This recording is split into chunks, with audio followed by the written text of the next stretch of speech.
During Sunday dinner, my son-in-law James handed me his phone under the table with a text that said, "Dad, check your retirement account right now, then pretend you are having chest pains and leave." I looked at him in shock, but I decided to trust him and do exactly what he said. 10 minutes later, I was clutching my chest and knocking over my water glass while my own son rolled his eyes at my supposed medical emergency. He had no idea I had just seen the $850,000 wire transfer draining my life savings. Before I tell you how I dismantled his perfect life completely, let me know where you are watching from in the comments below. Hit like and subscribe if you believe that blood does not give anyone the right to steal your dignity. The dining room in Cameron and Vanessa's house was a masterpiece of modern suburban luxury. Crystal chandeliers cast a warm glow over the long mahogany table, illuminating the expensive roast beef and the gleaming silver cutlery. I sat at the head of the table, a 71-year-old retired structural engineer, quietly chewing my food and observing the life I had built for them. I recognized the granite countertops in the open kitchen because I had written the check for the down payment on this house 5 years ago. I recognized the expensive imported leather chairs we were sitting on because I had purchased them as an anniversary gift for the couple just last year. Outside in the driveway sat Vanessa's brand new luxury sport utility vehicle, a vehicle I had co-signed and heavily subsidized to ensure my future grandchildren would ride in safety.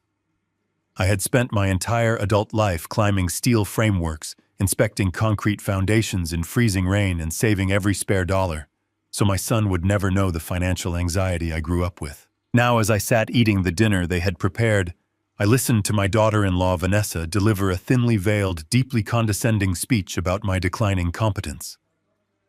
Vanessa took a delicate sip of her red wine and leaned forward, resting her perfectly manicured hands on the table. She looked at me with a smile that did not reach her eyes and began talking about how enormous and empty my historic home must feel to me now. She spoke to me using the slow, exaggerated tone one might use to address a confused child. She suggested that maintaining a 4-bedroom property was simply too much physical and mental strain for a man of my advanced age. She casually mentioned that she had been researching several highly rated managed care facilities that featured wonderful assisted living programs and round-the-clock medical supervision. Every word she spoke was designed to strip away my autonomy and frame me as a frail, incompetent burden who needed to be quietly relocated and managed. I looked across the table at my son Cameron, expecting him to defend me. Cameron simply continued cutting his roast beef, chewing methodically, and staring at his plate in silent agreement. He did not meet my gaze. My daughter Melissa shifted uncomfortably in her seat, clearly disturbed by the conversation, but too intimidated by her brother's dominant personality to cause a scene. I felt a familiar ache in my chest, a profound grief for my late wife who had always believed family dinners should be filled with warmth and gratitude, not calculated insults. I swallowed my pride, offering a polite but non-committal nod to Vanessa, determined to keep the peace for the sake of the family. It was in that exact moment of quiet humiliation that the evening fractured completely. James, my usually quiet and unassuming son-in-law, who sat directly across from me, suddenly shifted his posture. James rarely spoke during these dinners, often overshadowed by Cameron's booming confidence and Vanessa's sharp tongue. He reached for his cloth napkin, and under the cover of the heavy mahogany table I felt a hard, cold rectangle press against my knee. I glanced down discreetly and saw James pushing his smartphone into my hand.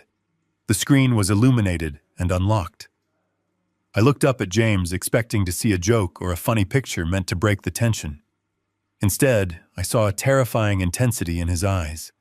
His face was pale, his jaw clenched, and he gave me a nearly imperceptible nod toward the screen.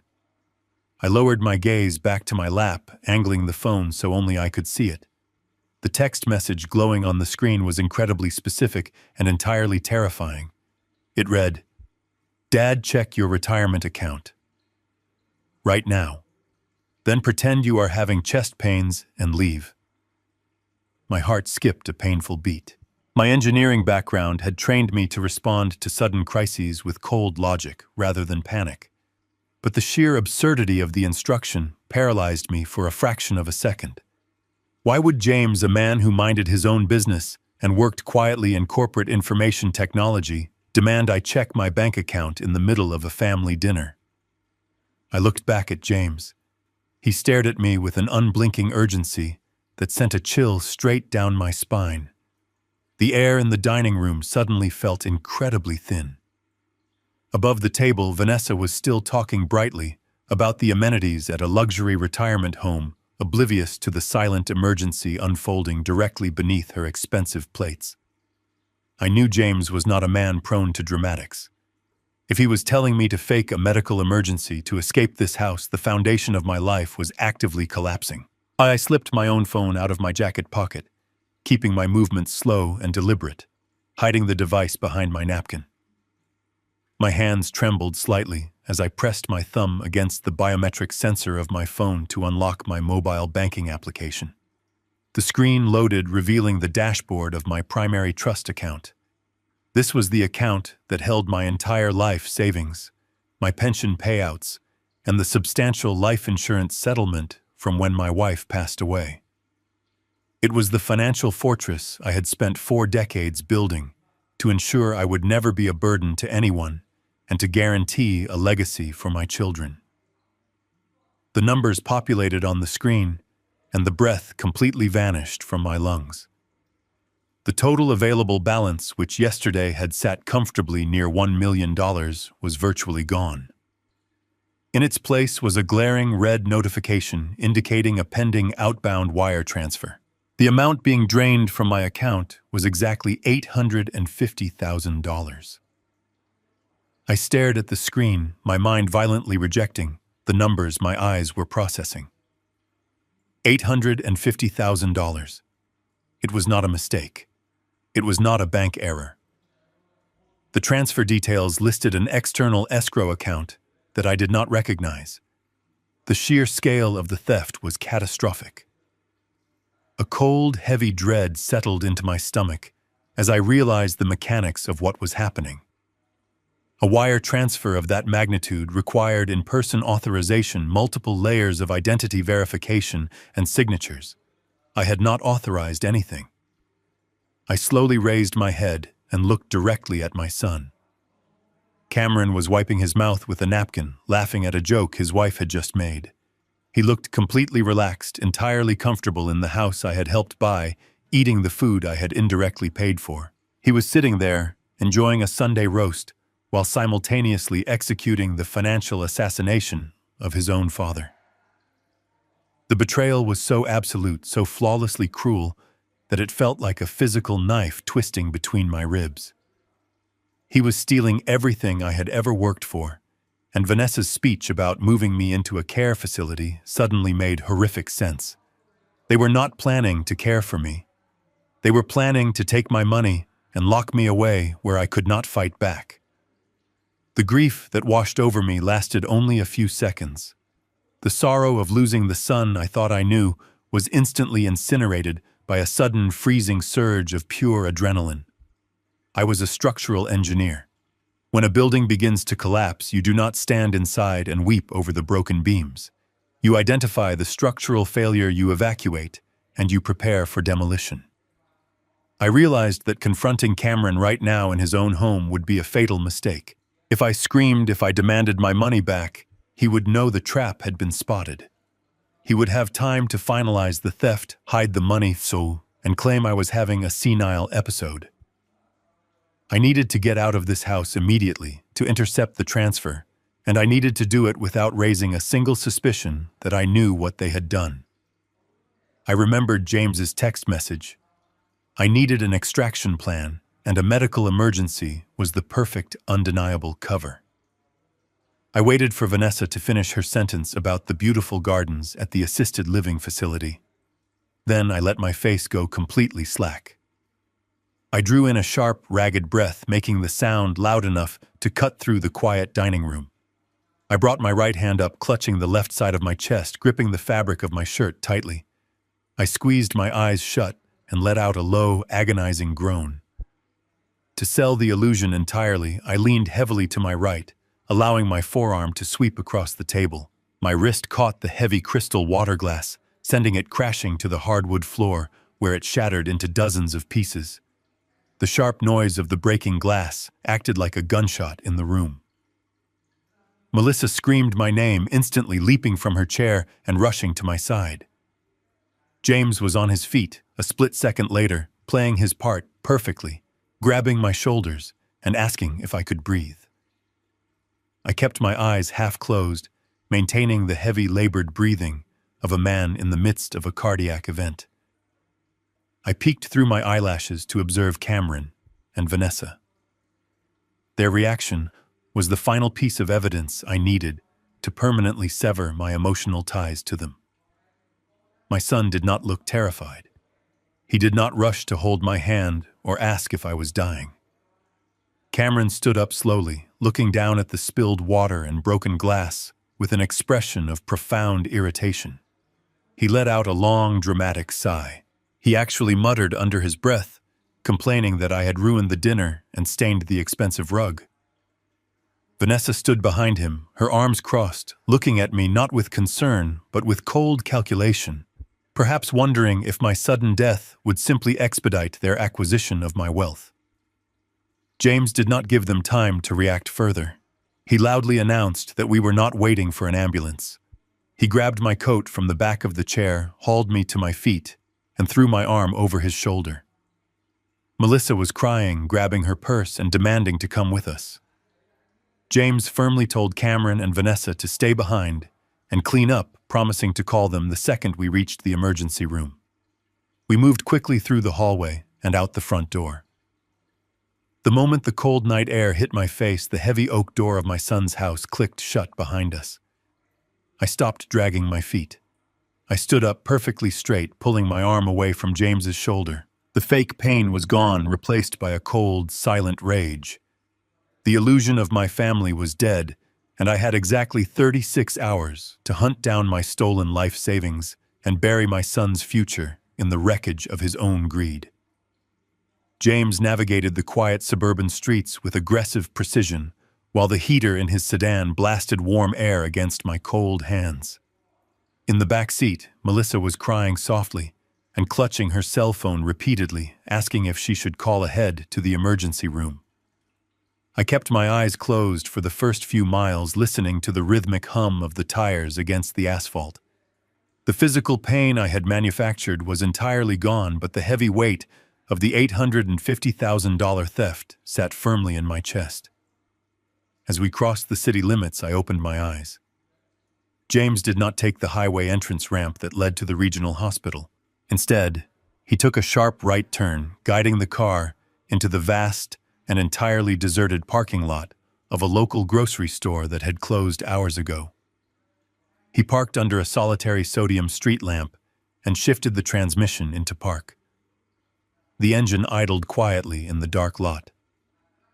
Melissa leaned forward between the front seats, her voice trembling with confusion as she asked James why we were stopping when I was clearly having a massive heart attack.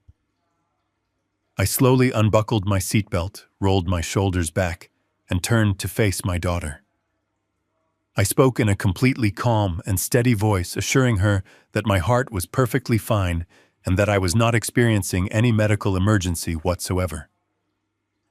Melissa stared at me in the dim light, her tear-streaked face twisting from profound worry to utter shock. I reached back and gently squeezed her hand, explaining that the chest pain was a necessary illusion to get us out of that dining room without triggering a massive confrontation. I told her that if I had stayed in that house for one more minute, I might have done something unforgivable. I watched her process the sudden shift in reality, realizing her husband and her father had just coordinated a silent escape from her brother's home. James turned off the ignition, plunging the interior of the car into total silence. The only sound was the faint sound of the wind outside the glass. He gripped the steering wheel tightly, staring straight ahead at the dark brick wall of the grocery store. I asked him to explain exactly what he had seen that prompted him to send me that terrifying text message under the dinner table. James took a deep breath, his knuckles turning white against the leather wheel, and began to recount the events of the past 30 minutes. He explained that just before the roast beef was served, he had excused himself to go to the kitchen to fetch a pitcher of ice water. The kitchen had been empty, but the overhead lights were dimmed, leaving the space illuminated only by the glowing screen of Vanessa's tablet computer, which had been left carelessly unattended on the granite island counter. James told us that he had walked over to the counter to grab the water pitcher and happened to glance down at the glowing screen. He said he would normally never invade someone else's privacy, but the bright red numbers on the banking interface caught his attention immediately because the logo at the top of the screen matched the exact regional bank where I had kept my primary accounts for 40 years. He stepped closer to the tablet and recognized my full legal name prominently displayed at the top of an active user portal. Vanessa had not just left a web page open, she had left my secure banking dashboard fully authenticated and active on her device. James described feeling a cold spike of dread as he read the confirmation page. He realized Vanessa and Cameron were actively manipulating my financial assets, while sitting just 15 feet away, complaining about my supposed mental decline. The details James provided next confirmed the absolute worst of my fears. He explicitly saw the $850,000 figure listed under a section labeled Scheduled Outbound Wire Transfers. The status was marked as pending verification. James explained that his background in corporate data security immediately kicked in. He knew that if he walked into the dining room and confronted them directly, Cameron would simply close the browser, deny everything, and claim James was snooping and misinterpreting a routine financial review. They would gaslight him and rush the transfer through the moment we left. James realized the only way to protect my assets was to alert me silently, allowing me to witness the theft with my own eyes, and then force an immediate evacuation so we could strategize. His quick thinking had given us the one advantage they did not anticipate, which was the element of total surprise. I absorbed James's explanation in the cold silence of the vehicle. There was no time to panic or lament the betrayal. I reached into my coat pocket and pulled out my leather wallet. My fingers were stiff from the chill, but I managed to slide out my primary bank debit card. I held it up to the dim glow of the street lamp filtering through the windshield and squinted to read the 24-hour fraud hotline printed on the back. Melissa asked what I was doing, her voice barely a whisper in the dark. I told her I was stopping the bleeding before the patient bled out completely. I typed the toll-free number into my phone and pressed the speaker button so both James and Melissa could hear the conversation. The automated ringing echoed loudly in the confined space of the sedan. Every second that passed felt like an hour. I was a man used to controlling my environment, building structures that could withstand hurricanes and earthquakes. But in that moment, sitting in a deserted parking lot, my entire financial foundation felt as fragile as glass. An automated voice prompted me through several security menus before finally connecting me to a live representative in the fraud division. A young man named Brian answered, his tone polite and distinctly bored, customary for a Sunday night shift. I did not raise my voice or show my panic. I spoke with the exact same authoritative, measured tone I used when instructing steelworkers on a high-rise construction site. I provided my full legal name, my social security number, and my mother's maiden name to bypass the security protocols quickly. I told Brian I was looking at my online dashboard and seeing a pending outbound wire transfer for $850,000. I stated clearly and firmly that this transfer was completely unauthorized, fraudulent, and needed to be frozen immediately. I heard the frantic clicking of a keyboard on the other end of the line as Brian accessed my file. James leaned closer to the phone, his eyes fixed on the glowing screen. Melissa held her breath. The typing stopped. A heavy, uncomfortable silence stretched over the speakerphone. When Brian finally spoke again, his bored tone was entirely gone, replaced by a cautious, highly trained customer service cadence. He cleared his throat and explained that he saw the pending wire transfer in the system. However, he told me he could not flag the transaction as unauthorized or place an immediate freeze on the account. I felt a sharp spike of anger and demanded to know why my own bank would refuse to stop the theft of my life savings when the account holder was explicitly reporting a crime. Brian remained infuriatingly calm. He explained that according to the system logs, the wire transfer had not been initiated through a remote hack or an anonymous online portal. It had been executed legally in person at a physical bank branch on Friday afternoon. I gripped the phone tighter, my mind racing. I told him that was impossible because I had spent my entire Friday afternoon at the community center playing chess nowhere near a bank. Brian sighed softly through the speaker. He explained that I did not need to be present at the branch for the transaction to be legally executed. The representative stated that the individual who walked into the branch and authorized the massive withdrawal had provided government-issued identification and fully authenticated legal documentation. My stomach dropped as I anticipated the next sentence. Brian read from his screen stating that the transfer was authorized by my designated legal representative. He read the name aloud. It was my son. Brian explained that my son had presented a comprehensive, notarized, durable power of attorney document. This legal instrument granted him absolute unrestricted access to my financial portfolio, allowing him to bypass my direct authorization and move my money wherever he saw fit. The bank had processed the paperwork, verified the notary stamp, and accepted the transfer request exactly as the law required them to do. The words hung in the cold air of the car like a death sentence. A durable power of attorney. I had never drafted such a document. I had never signed my legal autonomy away to anyone, especially not to a man who complained about having to help me clean my gutters. The sheer scale of the betrayal expanded exponentially in my mind. This was not a spontaneous crime of opportunity. This was not my son simply stealing my banking password and transferring funds on a whim. This was a calculated, premeditated, and highly coordinated legal conspiracy. To execute this, Cameron would have needed a lawyer to draft the fraudulent paperwork, a willing accomplice to forge my signature, and a corrupt notary to stamp the document as legitimate. He had spent weeks, perhaps months, building an invisible legal trap right beneath my feet. He did not just want to rob me. He had systematically stripped away my legal rights, reducing me to a silent spectator in my own life. I looked at Melissa, who was covering her mouth in sheer horror, and I knew that the son I had raised was officially dead. I forced myself to breathe evenly, despite the sudden constriction in my chest.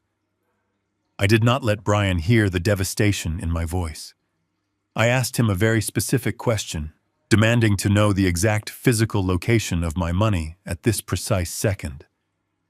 Brian hesitated, likely intimidated by the absolute lack of panic in my tone. I reminded him that until a court proved otherwise, I was still the primary account holder, and I had a federal right to know the routing status of my funds. Brian typed a few more commands into his system. He explained that because my son had authorized the transfer late on Friday afternoon, specifically at 4:45, the transaction had narrowly missed the final domestic clearing window for the business week. The money had been pulled from my primary trust, but it had not yet been fully deposited into the receiving institution. It was currently sitting in a digital purgatory known as a weekend holding queue. It was a temporary structural delay, a tiny flaw in Cameron's otherwise perfect design, and it was the only lifeline I had left. The relief I felt was sharp but incredibly brief. I asked Brian to simply cancel the hold and reverse the funds back into my trust immediately. Brian let out another heavy sigh and explained the harsh reality of banking regulations. He told me that a weekend holding queue is not a cancellation window. It is simply an automated pause dictated by the Federal Reserve operating hours. Because the transaction was authenticated in person with a legally binding power of attorney, the bank's automated systems considered the money already spent. The funds were locked in a transitional server waiting for the federal networks to reopen on Monday morning. Brian stated that from a purely administrative standpoint, his hands were entirely tied. He could not unilaterally reverse a verified wire transfer based on a phone call, especially when the legal documentation on file explicitly stripped me of my own authority to challenge my son's financial decisions. I was effectively locked out of my own life savings by a piece of paper I had never seen, trapped in a bureaucratic nightmare designed to protect the very person robbing me. I pressed him further, asking for the exact details of the receiving institution. If my money was moving to a local bank across town, I could easily walk in with a lawyer on Monday morning and freeze the receiving account before Cameron could withdraw the cash. I asked Brian to read the routing information aloud. The typing resumed, followed by a long, terrible pause that made the air in the car feel suffocatingly thick. When Brian spoke, his voice carried a genuine note of sympathy for the first time during our entire conversation. He informed me that the destination was not a local branch or even a domestic corporate bank. The $850,000 was being routed to an international corporate escrow account based in the Cayman Islands. My son had not just opened a new checking account to hide the stolen funds. He had set up an offshore financial fortress. Brian explained that international wire transfers involve multiple intermediary banks, and once the funds cleared the domestic network and crossed international borders, they would be completely outside the jurisdiction of United States financial regulations. Brian laid out the nightmare scenario with absolute clarity, dismantling any lingering hope that this would be a simple fix. He explained that if the money successfully landed in that offshore escrow account, my own bank would have zero authority to pull it back. The money would effectively cease to exist on American soil. I would be forced to hire international asset recovery lawyers, navigate completely foreign legal systems, and spend years fighting a battle I could not afford to wage simply to recover a fraction of my own wealth. I asked him for the exact timeline. I needed to know the precise moment the digital gates would open and my life savings would vanish forever. Brian checked the clearing schedules. He told me that Monday would be consumed by the initial processing through the central banking hubs. The final international clearance, the moment the money became permanently untouchable, was scheduled for exactly 9 a.m. on Tuesday. That was the absolute deadline. If I did not legally intercept the transfer before that exact minute, the financial foundation I had spent 40 years building would be gone permanently, leaving me entirely dependent on the mercy of the son who had just ruined me. The mathematics of the situation crystallized in my mind with terrifying precision. I looked at the digital clock glowing brightly on the dashboard of James's car. It was 9 o'clock on Sunday night. I had exactly 36 hours to dismantle a sophisticated, legally fortified conspiracy that my son had likely spent months engineering in secret. I asked Brian what I needed to do to stop the transfer legally. He told me that a phone call was useless. To halt a verified international wire, I had to physically walk into my main branch before the Tuesday deadline and present either a signed federal court injunction or the original physically revoked power of attorney documents bearing a new notary seal. It was an impossibly high mountain to climb in a single business day. I thanked Brian for his honesty and ended the call. The car was silent again. Melissa was staring at me, her eyes wide with fear, realizing her brother was trying to leave me penniless and defenseless. I looked at James. The shock had completely evaporated from my system. I had 36 hours. It was time to go to war. I placed the phone back into my pocket and stared out through the windshield at the empty grocery store parking lot. For a fleeting moment, a wave of profound sorrow threatened to pull me under. I remembered teaching Cameron how to ride a bicycle in our old driveway. I remembered working 60-hour weeks at the engineering firm just to ensure his college tuition was paid in full so he would never graduate with a mountain of debt. I had spent 4 decades laying down a solid foundation for him to build his life upon. But the boy I remembered was an illusion that had just been completely shattered by a forged signature on a durable legal document. The pain of the ultimate betrayal was agonizing, but I refused to let it consume me. Grief is a luxury you can only afford when you are safe and right now I was standing in the middle of a financial war zone. I closed my eyes, took a deep breath of the cold air, and allowed the forgiving father inside me to die so the ruthless engineer could take over. Beside me in the back seat, Melissa began to sob uncontrollably. She leaned against my shoulder and desperately tried to find a logical excuse for her brother. She stammered out theories that perhaps Cameron had made a terrible investment and was just borrowing the money temporarily to save his own house. She wanted to believe that this was an act of quiet desperation rather than malicious theft. I wrapped my arm around her shaking shoulders, but I did not offer her any false comfort or empty promises. I spoke softly but firmly, telling her that desperate men ask their families for help, but absolute thieves forge legal documents in secret. I explained the anatomy of the crime to her. Cameron had not just taken cash from a safe. He had orchestrated a complex legal maneuver designed to strip me of my constitutional rights and leave me completely helpless. He had looked me in the eye at the dinner table and complained about my advanced age while actively finalizing my total financial ruin. There was no innocent misunderstanding to clear up, and there was absolutely no redemption left for him to claim. As the final traces of denial evaporated from the confined space of the car, a profound and chilling clarity settled over my mind. I completely stopped looking at Cameron as my flesh and blood. Instead, I viewed him exactly as I would view a critical structural failure in a massive high-rise building. He was a catastrophic flaw that threatened to bring down the entire legacy I had spent my entire life constructing. In structural engineering, you do not negotiate with gravity, and you do not show mercy to a failing support beam. You isolate the damage and you aggressively dismantle the compromised sections before they destroy the entire framework. Cameron had arrogantly assumed that my age made me weak, and that my unconditional love for him made me blind. He was counting on me to panic, to call him crying, or to waste precious time confronting him emotionally without a strategy.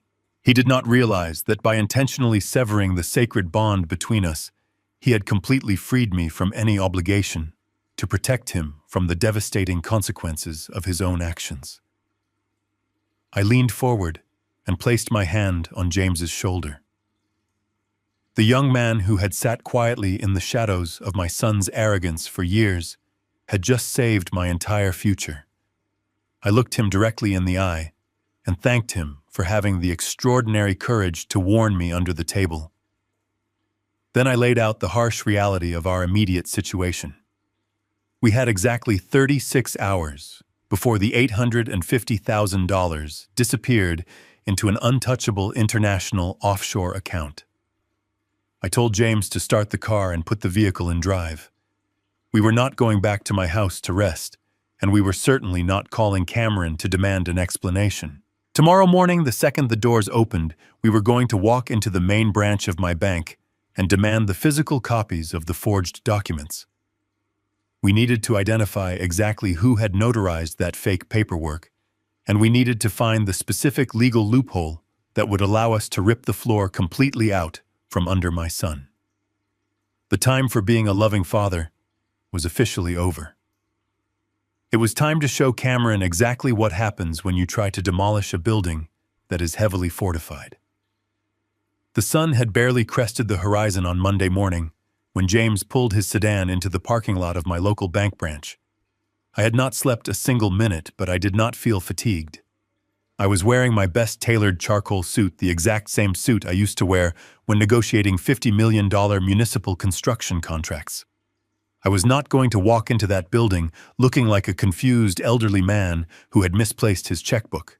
I was walking in as a senior structural engineer who was about to conduct a highly aggressive audit of a catastrophic failure. James walked quietly beside me in his own dark suit, acting as my silent witness and technical advisor.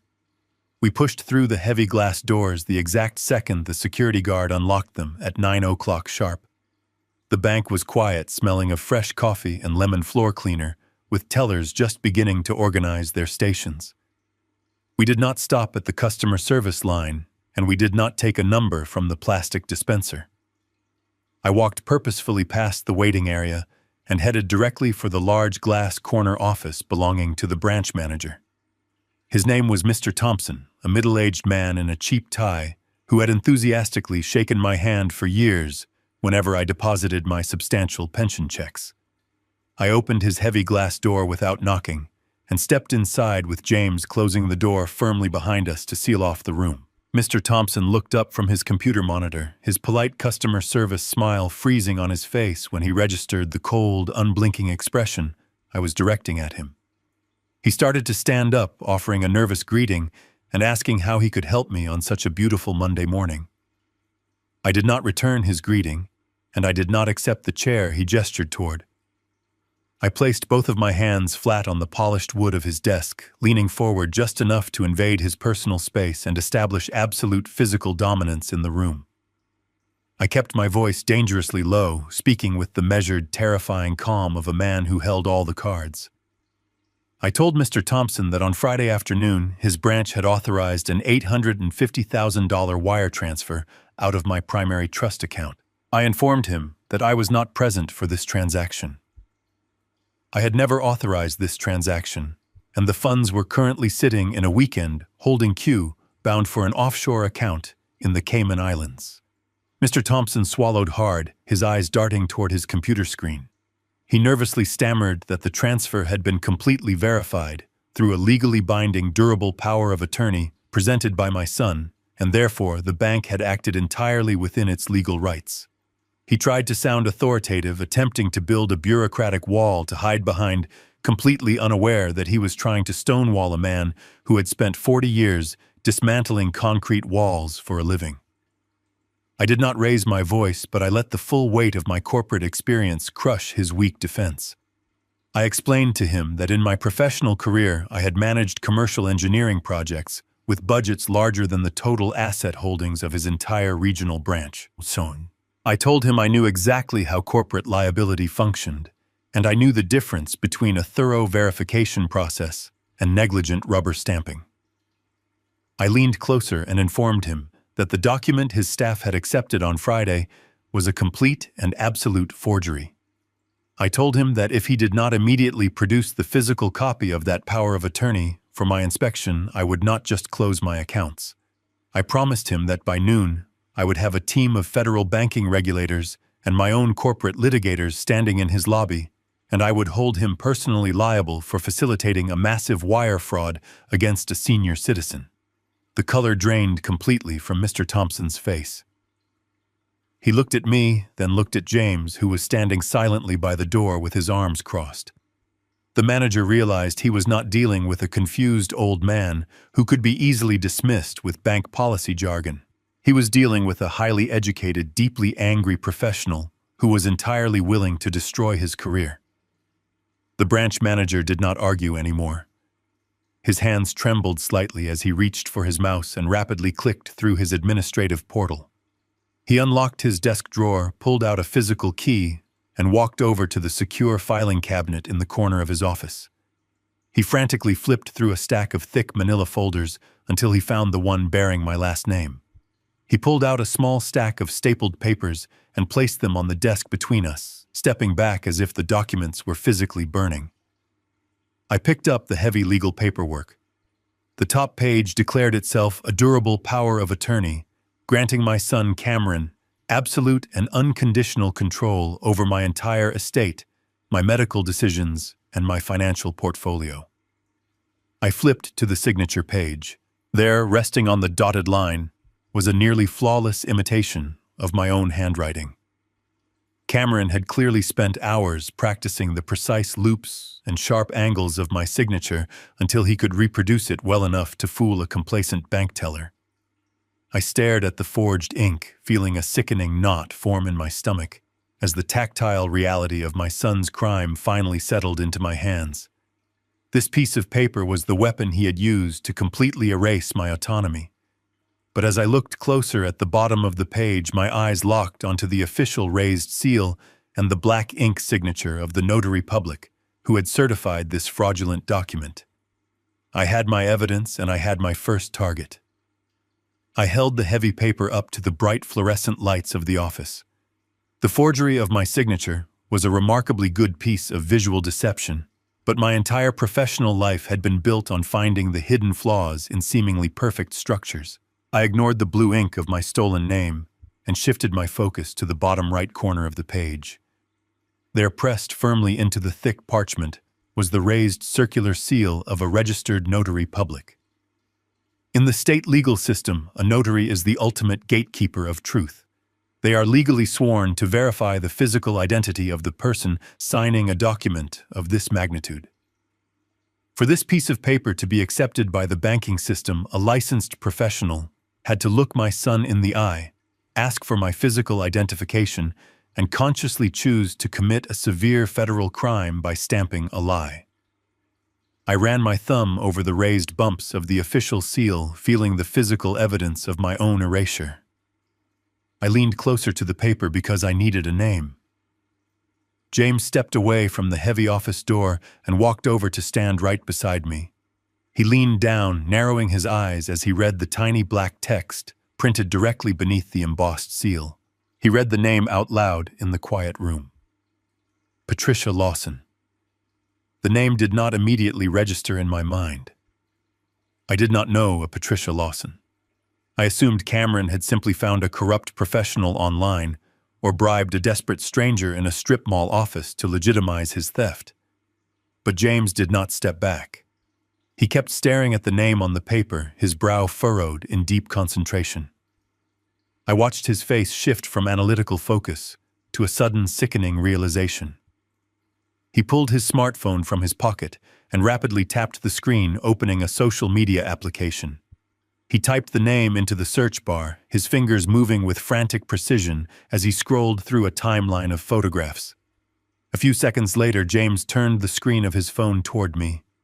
Displayed on the bright glass was a photograph from a lavish holiday party hosted at Cameron and Vanessa's house just a few months ago. Standing right next to my daughter-in-law, holding a glass of expensive champagne and smiling broadly for the camera, was a blonde woman.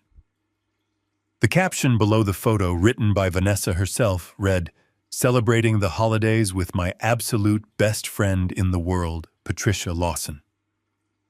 The air in the branch manager's office suddenly felt incredibly cold. Patricia was not a random corrupt official working in a dark alley. She was a licensed real estate notary who also happened to be Vanessa's closest confidant.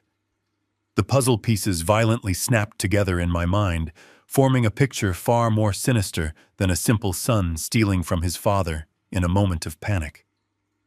The sheer scale of the betrayal expanded in my chest like a dark, suffocating cloud. This was not a crime of opportunity committed by a desperate child who had made a bad investment. This was a highly coordinated multi-person conspiracy. Cameron had not acted alone. Vanessa, the woman who had sat at my table last night pretending to care about my health while plotting to put me in a nursing home, was an active architect of the fraud. She had recruited her best friend to provide the legal authentication required to bypass the bank's strict security protocols. They had sat together, likely drinking wine in the very kitchen I had paid for, and casually stamped away my life savings, my autonomy, and my entire future. They had formed a criminal syndicate within my own family. The realization stripped away any lingering ounce of mercy I might have held. I was no longer dealing with a misguided son. I was dealing with a hostile organization that needed to be completely dismantled brick by brick. I looked back down at the terrified branch manager. He was practically shrinking into his expensive leather chair, desperately hoping that my anger would not be directed at him. I did not yell. I simply picked up the entire stack of forged documents and folded them neatly in half. I slipped the papers securely into the inside breast pocket of my suit jacket. I told Mr. Thompson that I was officially confiscating these copies as primary evidence of a felony fraud conspiracy. I instructed him to place an administrative flag on the transaction file to monitor it, but I explicitly ordered him not to call my son or alert the receiving institution yet. If he breathed a single word of this visit to anyone, I promised him I would name him as a willing co-conspirator in the federal lawsuit I was about to file. He nodded frantically, his face pale and shining with sweat, too terrified to speak. James and I turned around and walked out of the glass office, leaving the manager trembling at his desk. We had the weapon they used to stab me in the back. Now we needed to run a digital trace and find out exactly what massive structure they were trying to build with my stolen money. We left the cold, sterile air of the bank and stepped back out into the bright morning sunlight. I walked with my back straight and my hand firmly pressing the folded documents inside my jacket pocket. We got back into James's sedan, but we did not speak during the short drive to his house. The moment we walked through his front door, Melissa rushed over with a cup of coffee, but I politely waved it away. We had the physical evidence of the forgery, but we still needed to know the exact digital destination of the money. I asked James if he could track the routing numbers the bank representative had given us last night over the phone.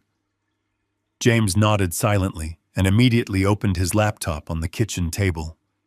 He was a senior corporate data analyst, and he possessed the exact digital skills required to dismantle my son's financial fortress. His fingers flew across the keyboard as he opened a series of complex tracking programs. He explained that international wire transfers always leave a digital footprint through the central banking networks before they vanish offshore. We stood over his shoulder watching lines of data scroll rapidly across the bright screen. James isolated the specific international routing code that Brian from the fraud department had identified during our midnight phone call. He told me that corporate criminals often use offshore escrow accounts in the Cayman Islands as a temporary holding cell to wash the money before bringing it back into the domestic economy. He ran a highly sophisticated reverse lookup on the receiving institution to find any linked domestic accounts. For several agonizing minutes, the screen showed nothing but encrypted error messages. Then James bypassed a public firewall and accessed a commercial database used by financial institutions to verify international corporate ownership.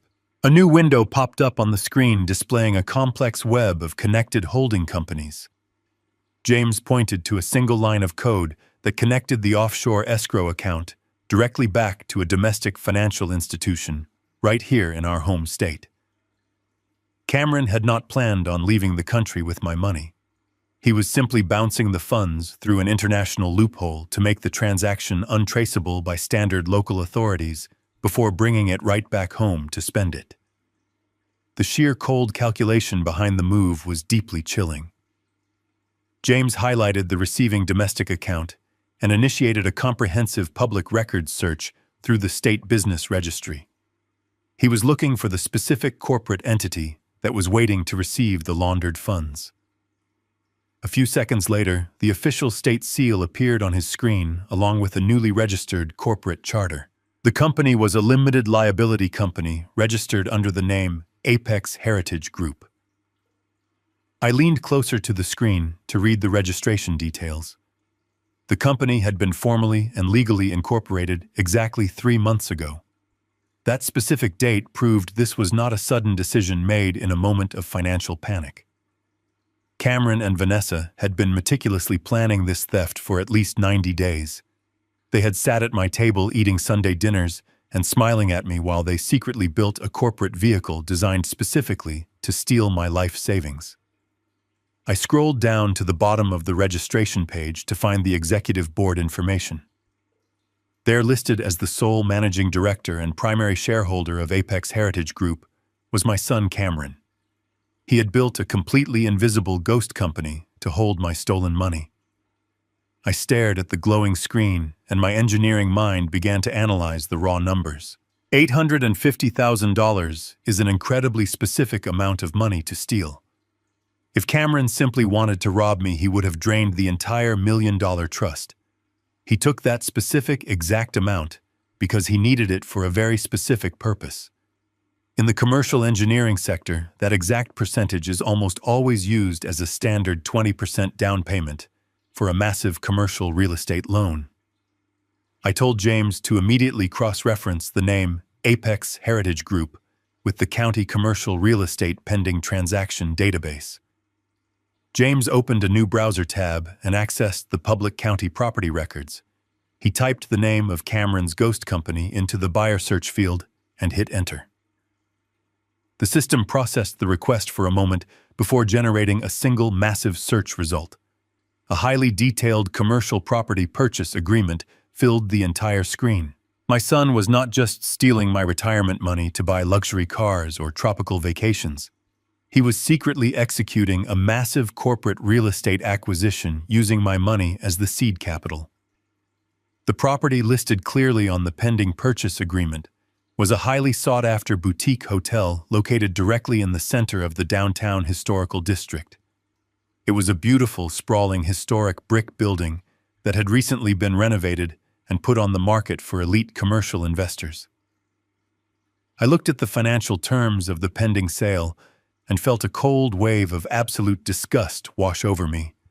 The total purchase price for the commercial property was just over $3 million. The stolen $850,000 from my retirement account was listed exactly as the required cash down payment to secure the massive commercial mortgage.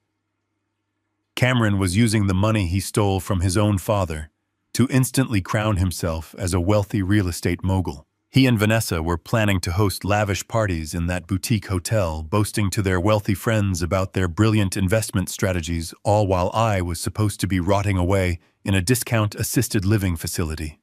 The absolute audacity of their greed was almost difficult to comprehend. We had found the giant building they were trying to construct with my stolen foundation. Now we needed a way to completely destroy it. I leaned closer to the glowing screen of James' laptop, my eyes scanning the dense legal text of the commercial real estate purchase agreement. The $850,000 down payment was a catastrophic loss, but the mathematical reality of a $3 million total purchase price meant there was a massive financial gap. Cameron needed over $2 million in commercial financing to close the deal and take possession of the boutique hotel. My decades of experience managing massive corporate engineering budgets immediately raised a glaring red flag in my mind. A commercial bank does not simply hand over a $2 million mortgage to a shell company that was formed exactly 90 days ago. They require an ironclad guarantee. They require substantial, unencumbered physical assets to secure the massive loan. I knew Cameron did not have that kind of equity. His own suburban home was heavily mortgaged, and Vanessa drove a luxury vehicle that was leased. They lived entirely on credit and the illusion of wealth. I told James to scroll down to the financing addendum of the contract. I needed to see exactly what Cameron had offered the bank to secure such a massive line of credit. If he was using my cash for the down payment, I had a terrible feeling I knew exactly what he was using to back the rest of the millions. James dragged the cursor down the page, navigating through pages of standard legal boilerplate, until he reached the section detailing the loan origination and the pledged collateral. The text was small, but the words jumped off the screen and struck me with the force of a physical blow. Listed clearly under the primary guarantor assets was a property address. It was not Cameron and Vanessa's suburban address. It was the address of my own home. The historic 4-bedroom house where I had raised my children, where I had paid off the 30-year mortgage with my own blood and sweat, and where my late wife had planted the rose bushes that still bloomed every spring. Cameron had not just stolen my liquid cash. He had actively weaponized my physical sanctuary. He had taken the deed to my fully paid-off home and handed it to a commercial lending institution as a security deposit for his own corporate ambitions. He was literally betting the roof over my head on the success of his boutique hotel venture. The arrogance required to steal a man's life.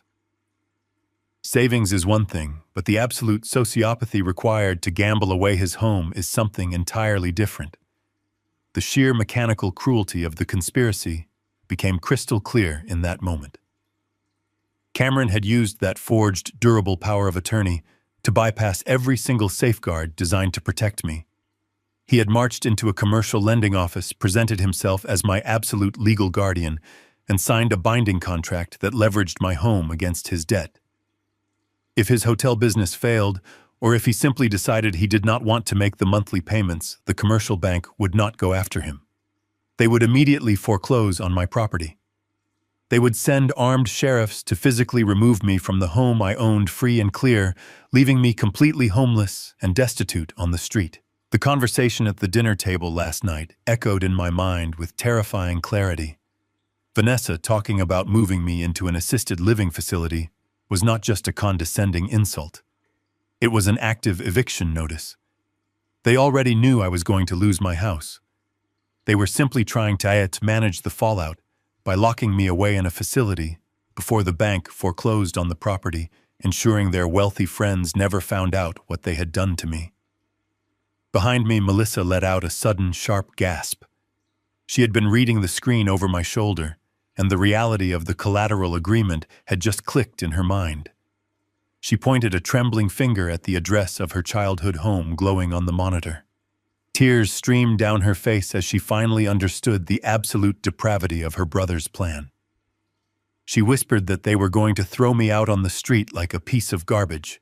She realized that Vanessa's sweet smiles and Cameron's silence at the dinner table were the masks of two predators who were actively destroying her father for their own social elevation. Melissa fell back into a kitchen chair, burying her face in her hands, completely overwhelmed by the pure evil operating within her own family. I did not comfort her this time. She needed to feel the absolute weight of their betrayal, so she would not hesitate when the time came to drop the hammer on them. The truth was ugly, but it was the only thing that could set us free from the illusion of our family. I watched her cry, knowing this pain was the necessary fire to forge our counterattack. I stood up completely straight, letting the cold, calculating mind of the structural engineer take permanent control of my actions.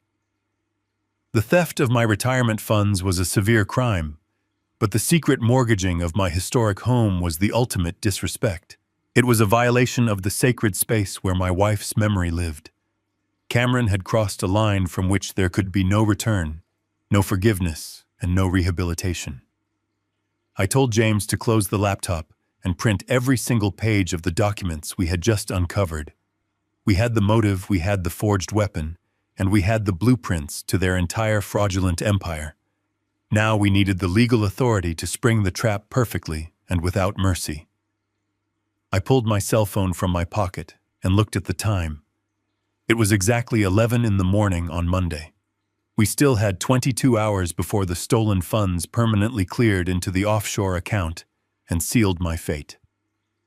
I told James to get his car keys. We were going to bypass the local police completely and take our massive mountain of evidence directly to the most ruthless corporate litigator in the entire city. The glass doors of the downtown legal firm slid open silently as James and I walked into the lobby. This was not a neighborhood practice that handled minor traffic tickets or simple wills. This firm specialized in hostile corporate takeovers and aggressive financial litigation. The receptionist barely looked up from her polished marble desk before James gave her my name. Within seconds, we were escorted down a long hallway lined with dark wood paneling and expensive abstract art. I had spent my entire career building physical fortresses out of concrete and steel, but this place was a fortress built entirely out of weaponized laws and weaponized language. We were led into a massive corner office with floor-to-ceiling windows overlooking the city skyline. I was not here to seek comfort or emotional counseling for a broken heart. I was here to hire a mercenary to execute a flawless demolition. Mr. Gallagher stood up from behind his massive oak desk as we entered the room. He was a tall, imposing man in his late 50s wearing a tailored navy suit that projected absolute authority. He did not offer useless platitudes or ask how my day was going. He gestured for us to sit in the heavy leather chairs opposite his desk. I did not sit down immediately. I reached into the breast pocket of my suit jacket and pulled out the forged, durable power of attorney that I had confiscated from the frightened bank manager earlier that morning. I placed it flat on the center of his desk. Then James opened his leather briefcase and pulled out the thick stack of printed documents detailing the offshore escrow routing numbers, the newly registered corporate charter for Apex Heritage Group, and the commercial purchase agreement that secretly leveraged my historic home as collateral. I looked Mr. Gallagher straight in the eye and told him my son was actively attempting to steal my life savings and my home to build a boutique hotel. Mr. Gallagher did not interrupt me or ask unnecessary questions. He sat down slowly and picked up the forged power of attorney. He ran his thumb over the raised notary seal belonging to Vanessa's best friend. Then he picked up the commercial purchase agreement and began reading the complex financial terms. The office was completely silent for several long minutes, except for the crisp sound of heavy paper turning. I watched his eyes scan the lines of data James had meticulously extracted from the state business registry. Mr. Gallagher was a man who made a lucrative living observing the darkest corners of corporate greed. But I could see a brief flicker of genuine disgust cross his face when he read the clause where Cameron pledged my fully paid-off home as a security asset for his own massive commercial debt. He arranged the papers in a neat line across his desk, interlaced his fingers, and looked up at me with the cold, analytical gaze of a predator assessing a wounded target. I leaned forward and placed both of my hands firmly on his desk. I told him we had a severe ticking clock on our hands. I explained the timeline the bank fraud representative had given me the night before.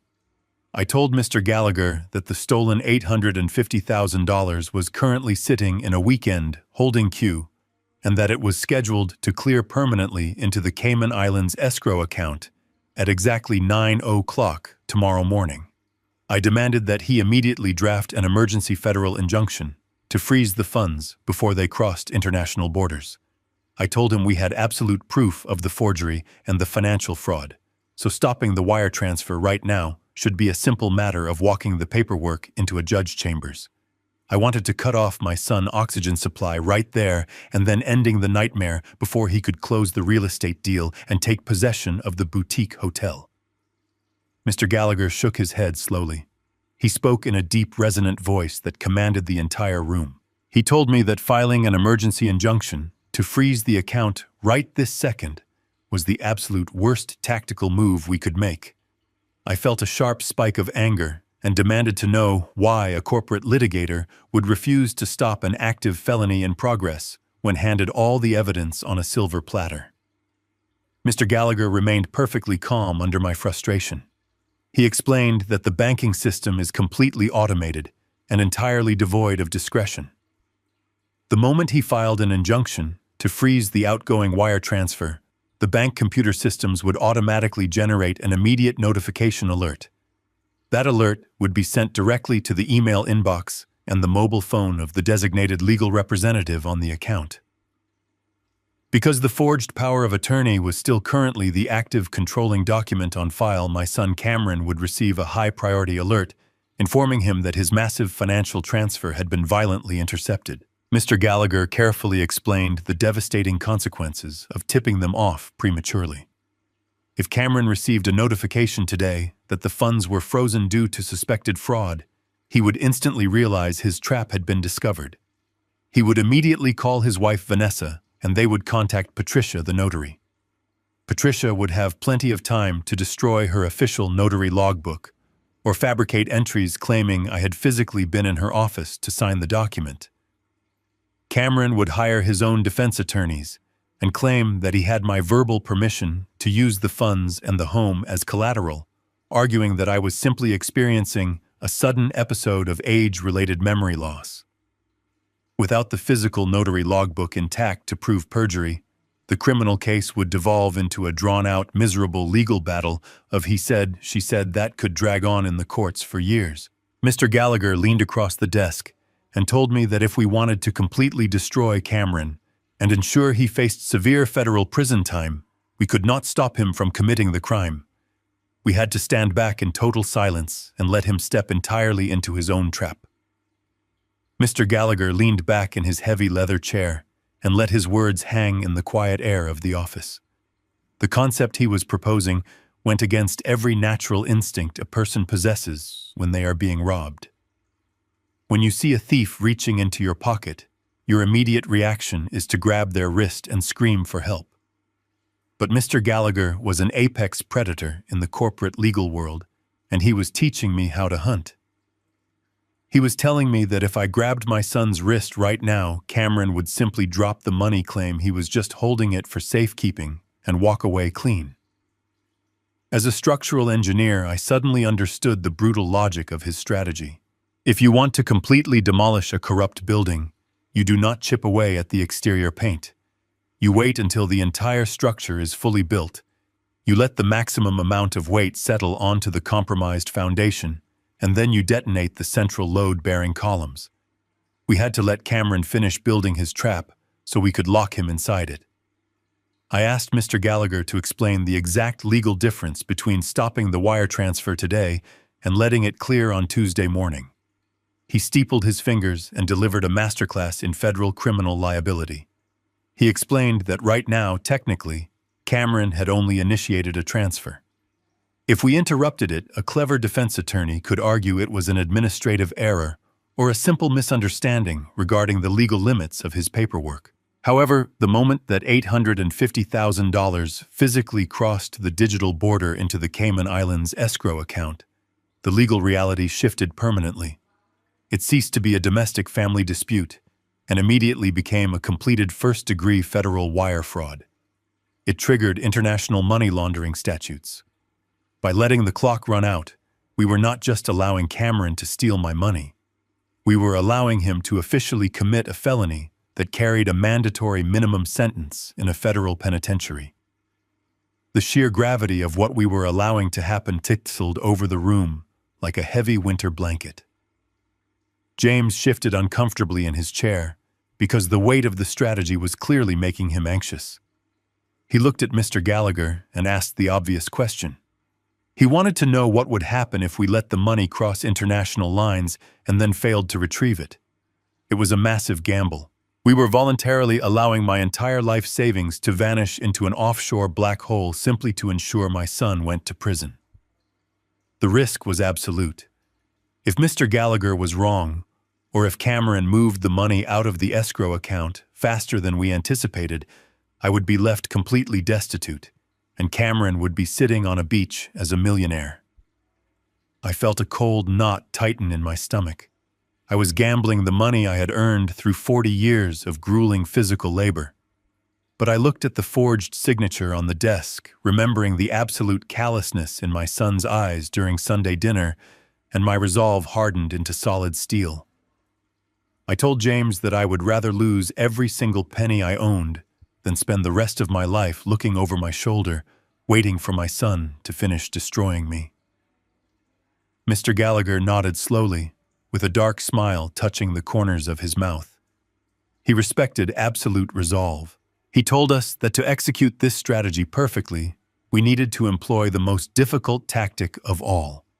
We had to embrace total and complete silence. For the next 24 hours, we had to become ghosts. I could not call my bank to ask for updates.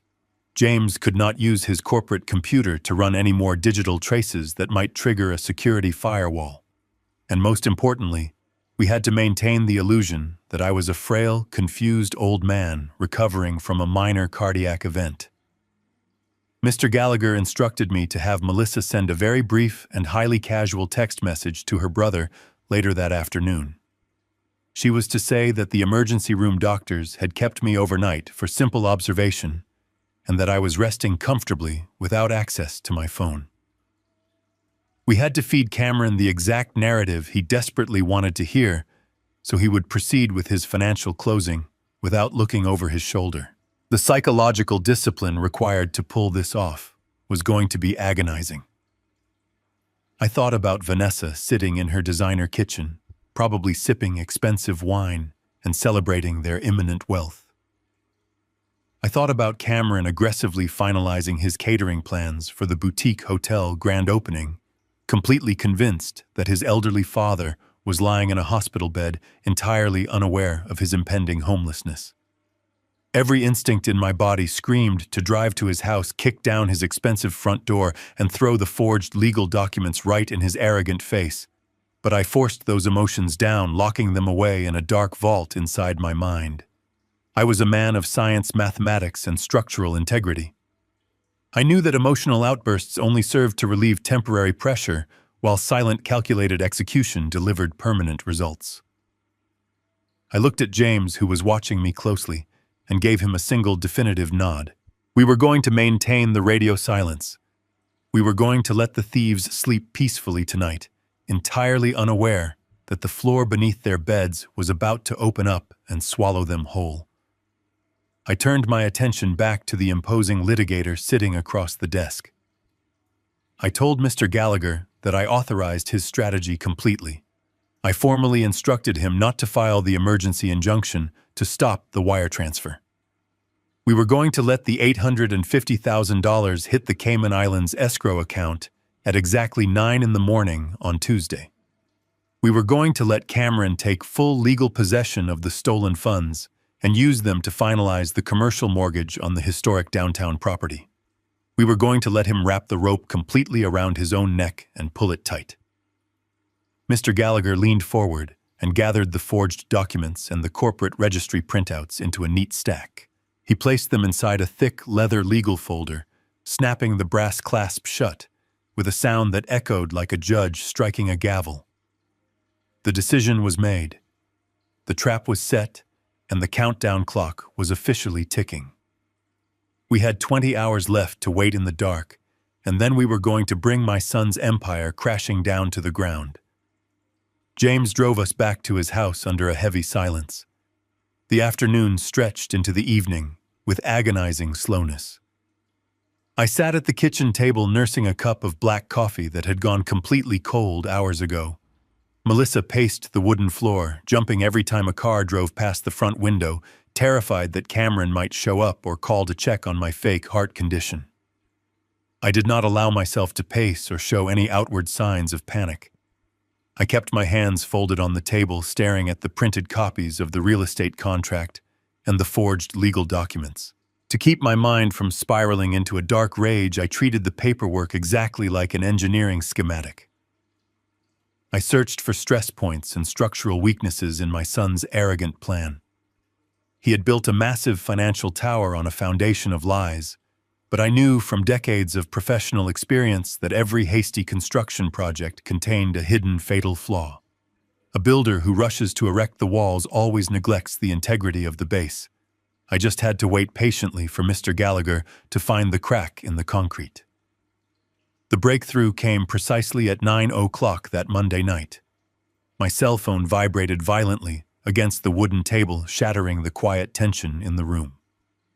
The caller identification displayed the private office number of Mr. Gallagher. I answered immediately, pressing the speaker button so James and Melissa could hear the conversation clearly. I expected the lawyer to give us a standard update on his basic preparations for tomorrow morning. Instead, Mr. Gallagher sounded entirely different. The cold, calculated tone from this afternoon had been completely replaced by a sharp, almost predatory edge of absolute triumph. He did not bother with a polite greeting or ask how my evening was going. He simply told me to sit down and grab a pen, because he had just spent the last 6 hours forensically dismantling the corporate charter of Apex Heritage Group line by line, and he had found the exact legal detonator we needed to blow my son's empire into absolute dust. Mr. Gallagher began to explain the complex anatomy of commercial real estate law. He told us that when Cameron set up his ghost company, he intentionally structured it as a limited liability corporation. Cameron did this to completely shield his own personal assets from any potential bankruptcy or financial ruin. If the boutique hotel failed miserably, the bank could seize the business property, but they could not touch Cameron's suburban home or his wife's luxury car. It was a cowardly corporate shield used by greedy developers who wanted all the profit with absolutely none of the personal risk. But Mr. Gallagher explained that commercial lending institutions are not foolish, and they do not hand out millions of dollars based on a simple promise. They saw that Cameron's new company had zero operating history, zero incoming revenue streams, and zero liquid cash. To approve a $3 million commercial mortgage, the bank demanded an ironclad guarantee. They demanded physical collateral that far exceeded the value of the actual loan. This was exactly why Cameron had been forced to aggressively pledge my historic home as collateral. He desperately needed the massive equity I had built over 40 years to secure the loan and legitimize his empty shell company. However, Mr. Gallagher explained that this desperate move created a massive legal vulnerability. In order to legally pledge my property to the bank, Cameron had to use the forged power of attorney to list my actual name on the commercial mortgage agreement. But he could not just list me as a passive asset donor. The strict banking regulations required the actual owner of the collateral to be legally bound to the corporate entity holding the loan. Cameron had forged my signature on a secondary addendum, officially naming me as the primary guarantor for Apex Heritage Group. He thought it was just another piece of meaningless paperwork, a temporary lie to satisfy the bank's underwriting department, so they would release the millions. He assumed the bank would simply file the document away in a dark cabinet and never look at it again. Mr. Gallagher's voice echoed through the kitchen as he revealed the fatal flaw in that assumption. He explained a highly specific and rarely utilized clause in our state corporate liability statutes. According to the law, when a primary guarantor provides more than 50% of the total collateral weight for a newly formed limited liability company, that guarantor is not just a passive financial backer. To protect innocent investors from fraudulent corporate mismanagement, the state law automatically grants the primary guarantor emergency executive voting rights. Mr. Gallagher paused, letting the immense gravity of the legal statute sink into the quiet room. Because my fully paid-off historic home represented the vast majority of the tangible collateral backing the entire $3 million venture, the law considered me the ultimate financial authority behind the business. The state statutes were designed specifically to prevent exactly what Cameron was trying to do, and he had blindly walked right into the trap. James gasped out loud, his hands flying to his mouth as the mathematics of the legal trap finally clicked in his analytical mind. Mr. Gallagher confirmed the brilliant realization. By forging my name as the primary guarantor, Cameron had accidentally handed me the master keys to his entire corporate kingdom. I was not just a helpless victim who had his retirement money stolen in the dark. Under the strict and unforgiving letter of the law, I was the legal shadow owner of Apex Heritage Group. I possessed the unilateral legal authority to fire the executive board, terminate the managing director, seize all corporate assets, and completely liquidate the company without needing a single vote of approval from my son. Cameron had been so blinded by his greed, so entirely focused on stealing the $850,000, that he never bothered to read the fine print of the corporate charter he was signing. He had built an impenetrable financial fortress, but he had legally registered the deed to the entire castle directly in my name. The absolute genius of the counterattack laid itself out before me with breathtaking clarity. Mr. Gallagher laid out the revised battle plan for tomorrow morning. We were still going to let the stolen money clear into the Cayman Islands escrow account at 9 o'clock. But we were not just going to freeze the funds anymore. The second the money crossed the international border and the commercial mortgage became officially active, Mr. Gallagher would electronically file an emergency corporate resolution with the state registry. Using my absolute power as the primary guarantor, I was going to execute a hostile takeover of my son's own company. I would instantly absorb the $3 million boutique hotel, the stolen cash, and the corporate entity itself. We would transfer the entire business directly into my personal trust. Cameron would be violently stripped of his company and his stolen wealth in a matter of seconds. But because his name was still on the original fraudulent loan application, he would remain personally liable for the massive federal bank fraud and the commercial debt. He was going to lose everything, and we were going to use his own forged signature to facilitate his total destruction. The checkmate was absolute. I thanked Mr. Gallagher for his brilliant work and disconnected the call. The silence in the kitchen felt entirely different now. It was no longer the terrified silence of the hunted, but the absolute stillness of the hunter waiting for the sun to rise.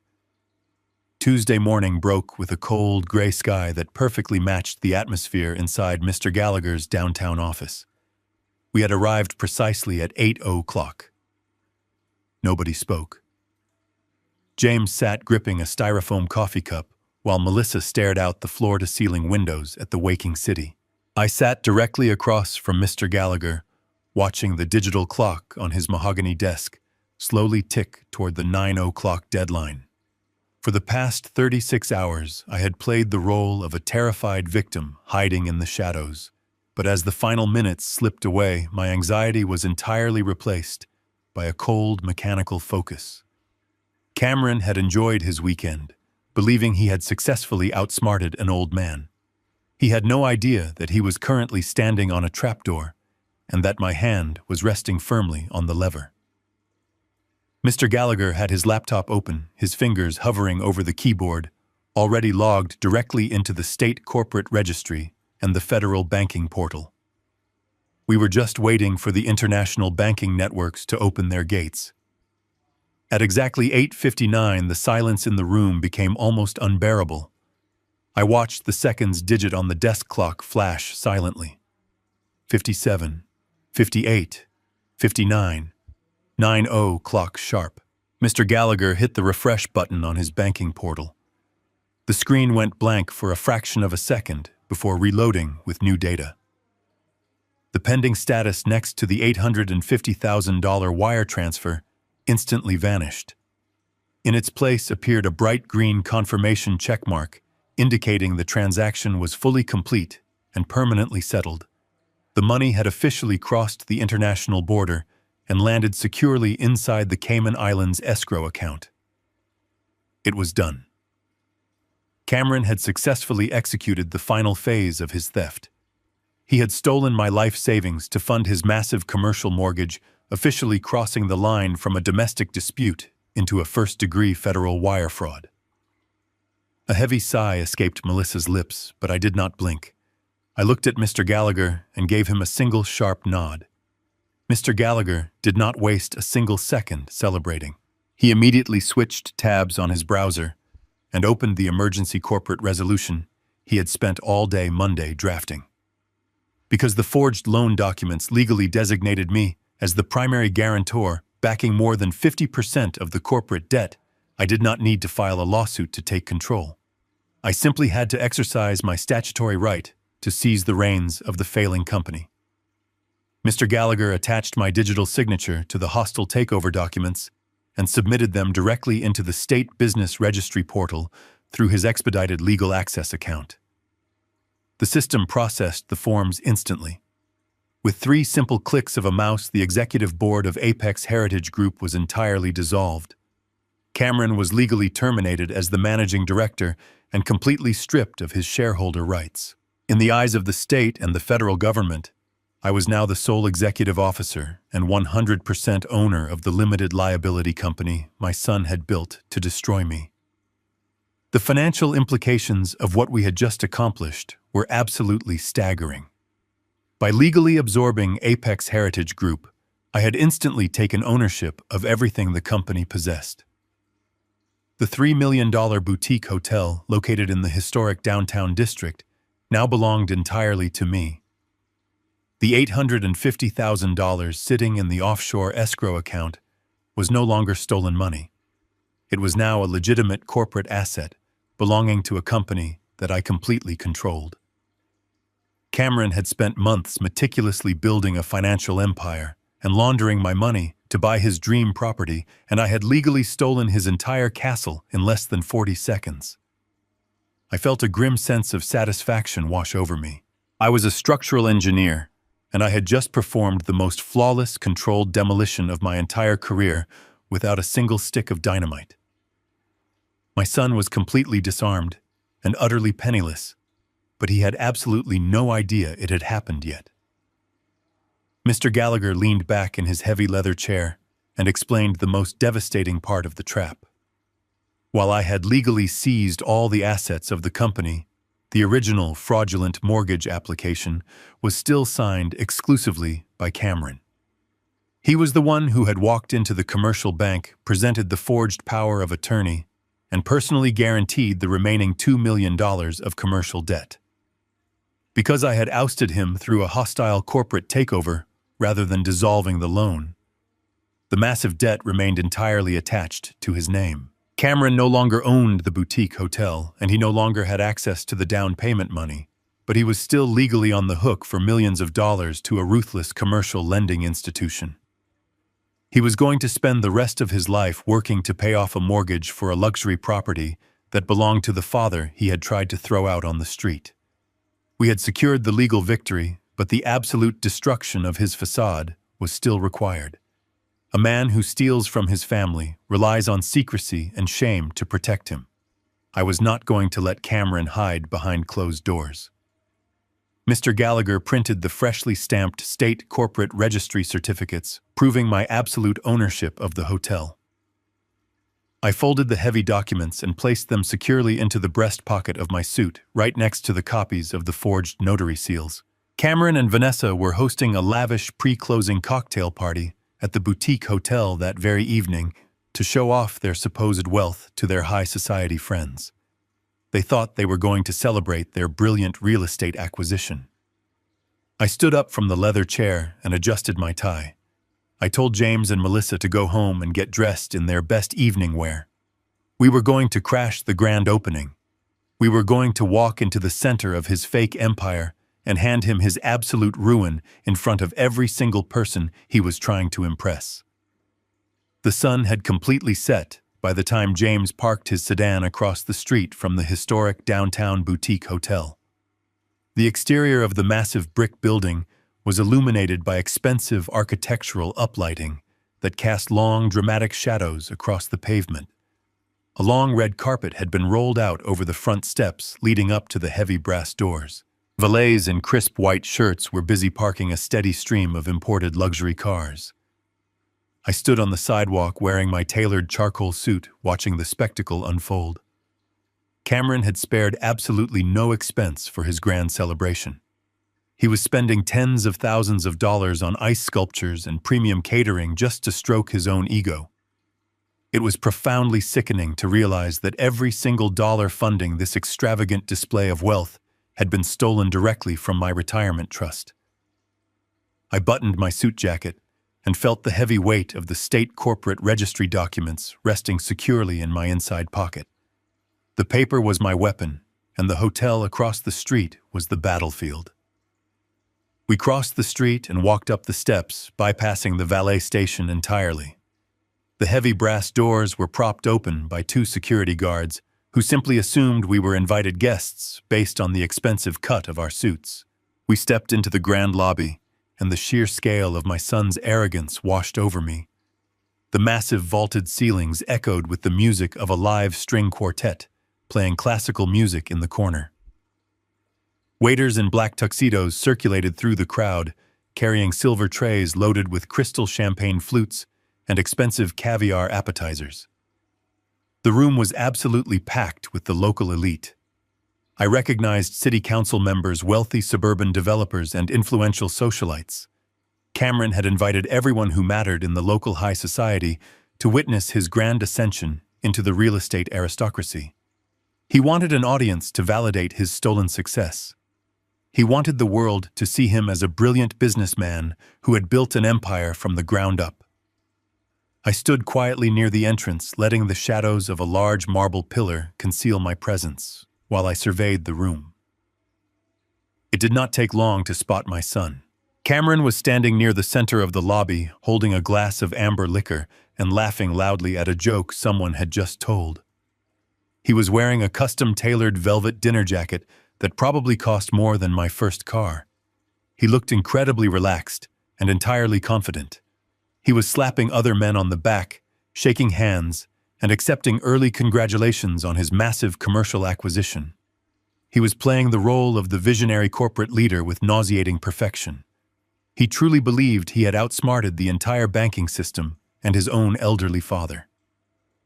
He was standing in the middle of a $3 million property, completely convinced that he owned the very floor beneath his expensive leather shoes. He had absolutely no idea that he was actually trespassing in a building that belonged entirely to me. A few feet away from Cameron, I spotted Vanessa holding court with her own circle of wealthy friends. She was wearing a beautiful designer gown that shimmered under the crystal chandeliers. Diamonds sparkled at her throat and wrists. She was speaking animatedly, gesturing with her champagne flute, while her friends listened with rapt attention. Right beside her, smiling and nodding, was Patricia, the corrupt notary, who had forged the legal seal on my death warrant. They were clinking their glasses together, toasting to their successful criminal conspiracy. I watched Vanessa lean in and say something to the group that made them all burst into polite laughter. I knew exactly what she was likely telling them. She was probably explaining how difficult it had been to manage my sudden declining health, and how she had heroically taken on the burden of managing my estate to protect our family. She was using my supposed dementia as a tragic backstory to elevate her own social status in a room full of strangers. The absolute hypocrisy of the scene burned in my chest, but I did not let the anger break my focus. I remembered sitting at their dining room table just 2 days ago eating roast beef, while Vanessa condescendingly suggested locking me away in an assisted living facility. They had treated me like an expired burden, a useless old man who was taking up too much space in the world. Yet here they were, throwing a lavish party to celebrate a financial empire built entirely on my blood sweat and decades of manual labor. They had stolen my past, my present, and my future, simply to buy their way into a room full of arrogant socialites. They did not care about the historic value of the building or the legacy of the business. They only cared about the reflection of themselves in the eyes of the wealthy elite. They were parasites dressed in formal wear, feeding entirely off a host they believed they had successfully paralyzed. I looked over my shoulder to check my perimeter. James was standing right behind me, his jaw clenched tight as he watched Cameron parade around the room. Melissa stood next to him, wearing a beautiful dark evening dress, her eyes blazing with a fierce protective anger that I had never seen in her before. She was no longer the timid sister afraid of her dominant older brother. She was fully awake to the monster he truly was. Beside her stood Mr. Gallagher, looking completely at ease in the lavish environment. The corporate litigator simply checked his expensive wristwatch and gave me a slight nod, indicating that the timing was absolutely perfect. The trap was fully loaded, and the prey was standing directly in the center of the crosshairs, completely distracted by their own blinding vanity. I took one final deep breath of the champagne-scented air, letting the cold logic of the structural engineer take absolute control of my nervous system. It was time to step out from behind the marble pillar. It was time to walk directly into the light and completely demolish my son's fictional universe. I stepped out from the shadows of the massive marble pillar and began walking directly toward the center of the ballroom. James, Melissa, and Mr. Gallagher fell into step right beside me, forming an impenetrable wall of dark suits and absolute purpose. We did not stop to accept glasses of champagne from the passing waiters, and we did not offer polite smiles to the confused guests who turned to look at us. Our collective demeanor was completely out of place in a room filled with forced laughter and superficial celebrations. The wealthy socialites and local politicians instinctively stepped aside to let us pass, sensing the heavy gravity of our approach. We moved through the sea of silk gowns and velvet jackets like a slow-moving storm front. I kept my eyes locked entirely on my son, who was still laughing loudly, with a group of investors completely oblivious to the fact that his demolition crew had just arrived on the site. It took exactly 30 seconds for Cameron to finally notice us. He was raising his glass to take another sip of his expensive amber liquor when his eyes swept across the room and locked onto my face. The transformation was instantaneous and profoundly satisfying to witness. The charming, confident smile completely vanished from his mouth, replaced by a sudden flash of absolute terror. His face drained of color, turning a sickly shade of pale gray under the bright crystal chandeliers. He abruptly excused himself from the group of wealthy developers, nearly spilling his drink on a woman standing next to him. He practically sprinted across the polished marble floor to intercept us before we could reach the center of the room. He planted himself directly in my path, blocking my way with his body, attempting to use his physical size to intimidate me just as he had always done when he wanted to dominate a room. Cameron leaned in close, his face flushed with a sudden violent anger that he was desperately trying to conceal from his important guests. He hissed at me through clenched teeth, demanding to know what I was doing here, ruining his most important night. His voice was trembling with a pathetic mixture of rage and panic. He reminded me that I was supposed to be in the cardiac ward of the regional hospital, recovering from a near-fatal heart attack. I did not flinch, and I did not step back. I simply looked at him with the cold, detached observation of an engineer inspecting a crumbling wall. Seeing that his physical intimidation was failing to produce the desired result, his panic began to escalate into pure arrogance. He pointed a trembling finger at my chest and ordered me to turn around and walk out the front doors immediately. He leaned closer and whispered that I was trespassing on his private commercial property, and that if I did not leave right this second, he would have his security guards physically throw me out onto the street. Before I could even formulate a response to his hollow threat, a wave of heavy floral perfume washed over us. Vanessa had noticed the sudden tension and abandoned her circle of socialite friends to rush over to her husband. She arrived with her corrupt notary friend, Patricia, trailing closely behind her like an obedient shadow. Vanessa took one look at my perfectly tailored suit and the cold expression on my face, and she instantly realized that the narrative she had carefully constructed was collapsing. But she was a woman who had spent her entire life manipulating reality to serve her own vanity. She immediately plastered a look of profound, tragic sympathy across her perfectly made-up face. She reached out and attempted to place her hand gently on my arm, playing the role of the deeply concerned and loving daughter-in-law for anyone who might be watching us from the crowd. I simply stepped back, leaving her hand hovering uselessly in the empty air. Vanessa realized that quiet manipulation was not going to work, so she immediately escalated her tactics to a calculated public humiliation. She deliberately raised her voice, ensuring that her words would easily carry to the groups of wealthy investors and local politicians standing nearby. She adopted a high-pitched, trembling tone that dripped with weaponized pity. She announced to the surrounding guests that she was so incredibly sorry for the disturbance. She claimed that my sudden appearance at the party was a tragic consequence of my rapidly deteriorating mental state. She looked at the crowd with fake tears glistening in her eyes and loudly declared that I was suffering from severe advanced dementia. She told everyone that I must have become deeply confused and wandered out of my hospital bed, somehow finding my way to their new property. She expertly painted a picture of me as a pathetic, broken old man who no longer possessed the mental capacity to understand reality, let alone manage his own life or his own finances. The surrounding crowd immediately fell silent. Conversations abruptly stopped, and dozens of guests turned to stare at me with a mixture of discomfort and quiet pity. Vanessa had perfectly trapped me in a social corner. If I raised my voice to defend myself or started shouting about stolen bank transfers, I would simply look exactly like the crazy, confused old man she was claiming I was. She smiled at me, a cold, triumphant smirk, hidden behind her mask of tragic concern, believing she had successfully neutralized the threat. Beside me, Melissa let out a sharp gasp of pure outrage and took a step forward, ready to tear her sister-in-law apart. I calmly reached out and placed my hand firmly on Melissa's shoulder, holding her back. I did not need to scream or engage in a pathetic public argument with a woman who owned absolutely nothing. I looked at Mr. Gallagher, who simply adjusted his tie and offered a very faint, satisfied smile. The audience was now completely silent and absolutely focused on us.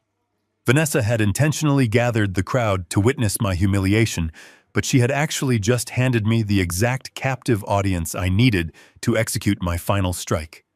I did not waste my breath arguing with Vanessa or acknowledging her pathetic theatrical performance.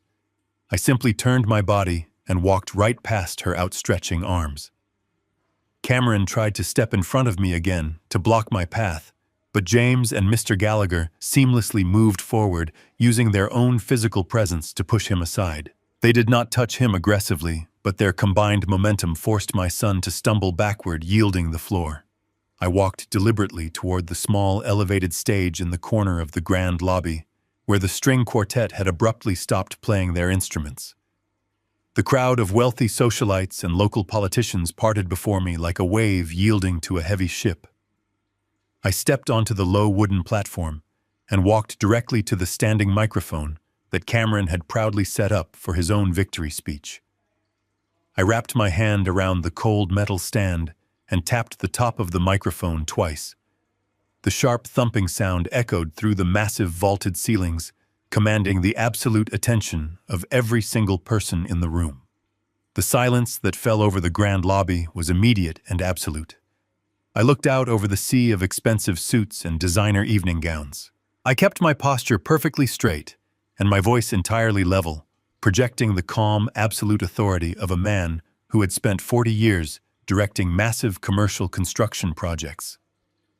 I spoke clearly into the microphone, telling the gathered crowd that I wanted to sincerely thank them all for coming out tonight to celebrate this momentous occasion. I addressed Vanessa's desperate lie directly without ever raising my voice or showing a single trace of anger. I assured the guests that despite what my daughter-in-law had just dramatically claimed, my mental faculties were functioning with absolute perfect clarity. I explained that a man does not successfully engineer the structural foundations of commercial high-rise buildings for 4 decades if his mind is slipping into darkness. I told the crowd that my memory was flawless. My grasp of complex corporate mathematics had never been sharper, and I knew exactly where I was standing.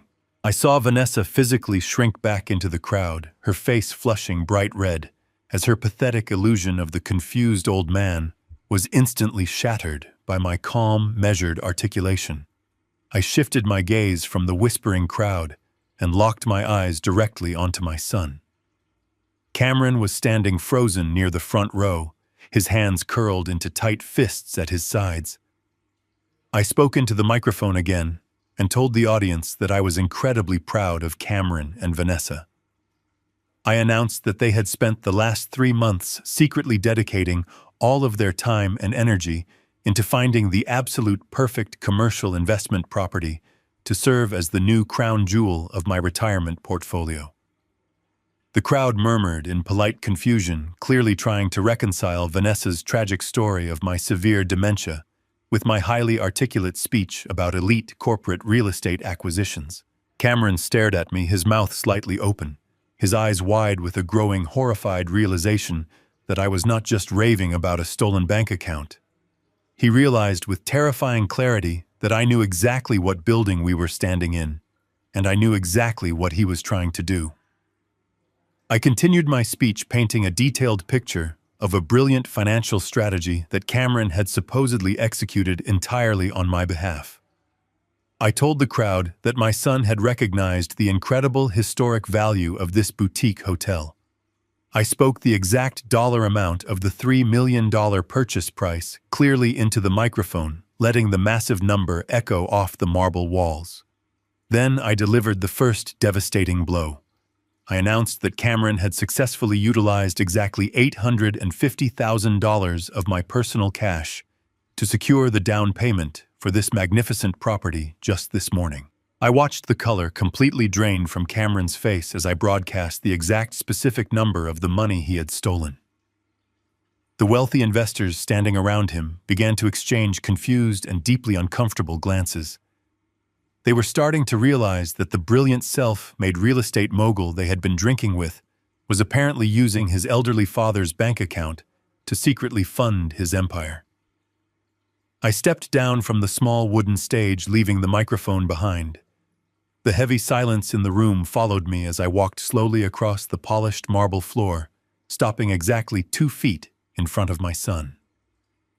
Cameron was shaking slightly, his eyes darting frantically around the room looking for an exit or a friendly face that did not exist. I reached slowly into the inside breast pocket of my tailored suit jacket. I did not pull out a weapon. I pulled out the thick, folded stack of heavy parchment paper bearing the official raised seals of the state corporate registry. I held the documents out toward him. Cameron hesitated, his hands trembling violently, before he finally reached out and took the papers from my hand. I told him quietly, but loudly enough for the entire front row of guests to hear that he needed to read the executive board details listed on the second page. I watched his eyes scan the complex legal text. I watched his pupils dilate as his brain finally processed the devastating reality of his own massive legal failure. Cameron read the emergency corporate resolution that Mr. Gallagher had filed just hours ago. He saw his own name completely removed from the managing director position of Apex Heritage Group. He saw my name listed prominently as the absolute sole executive officer and 100% shareholder of the limited liability company.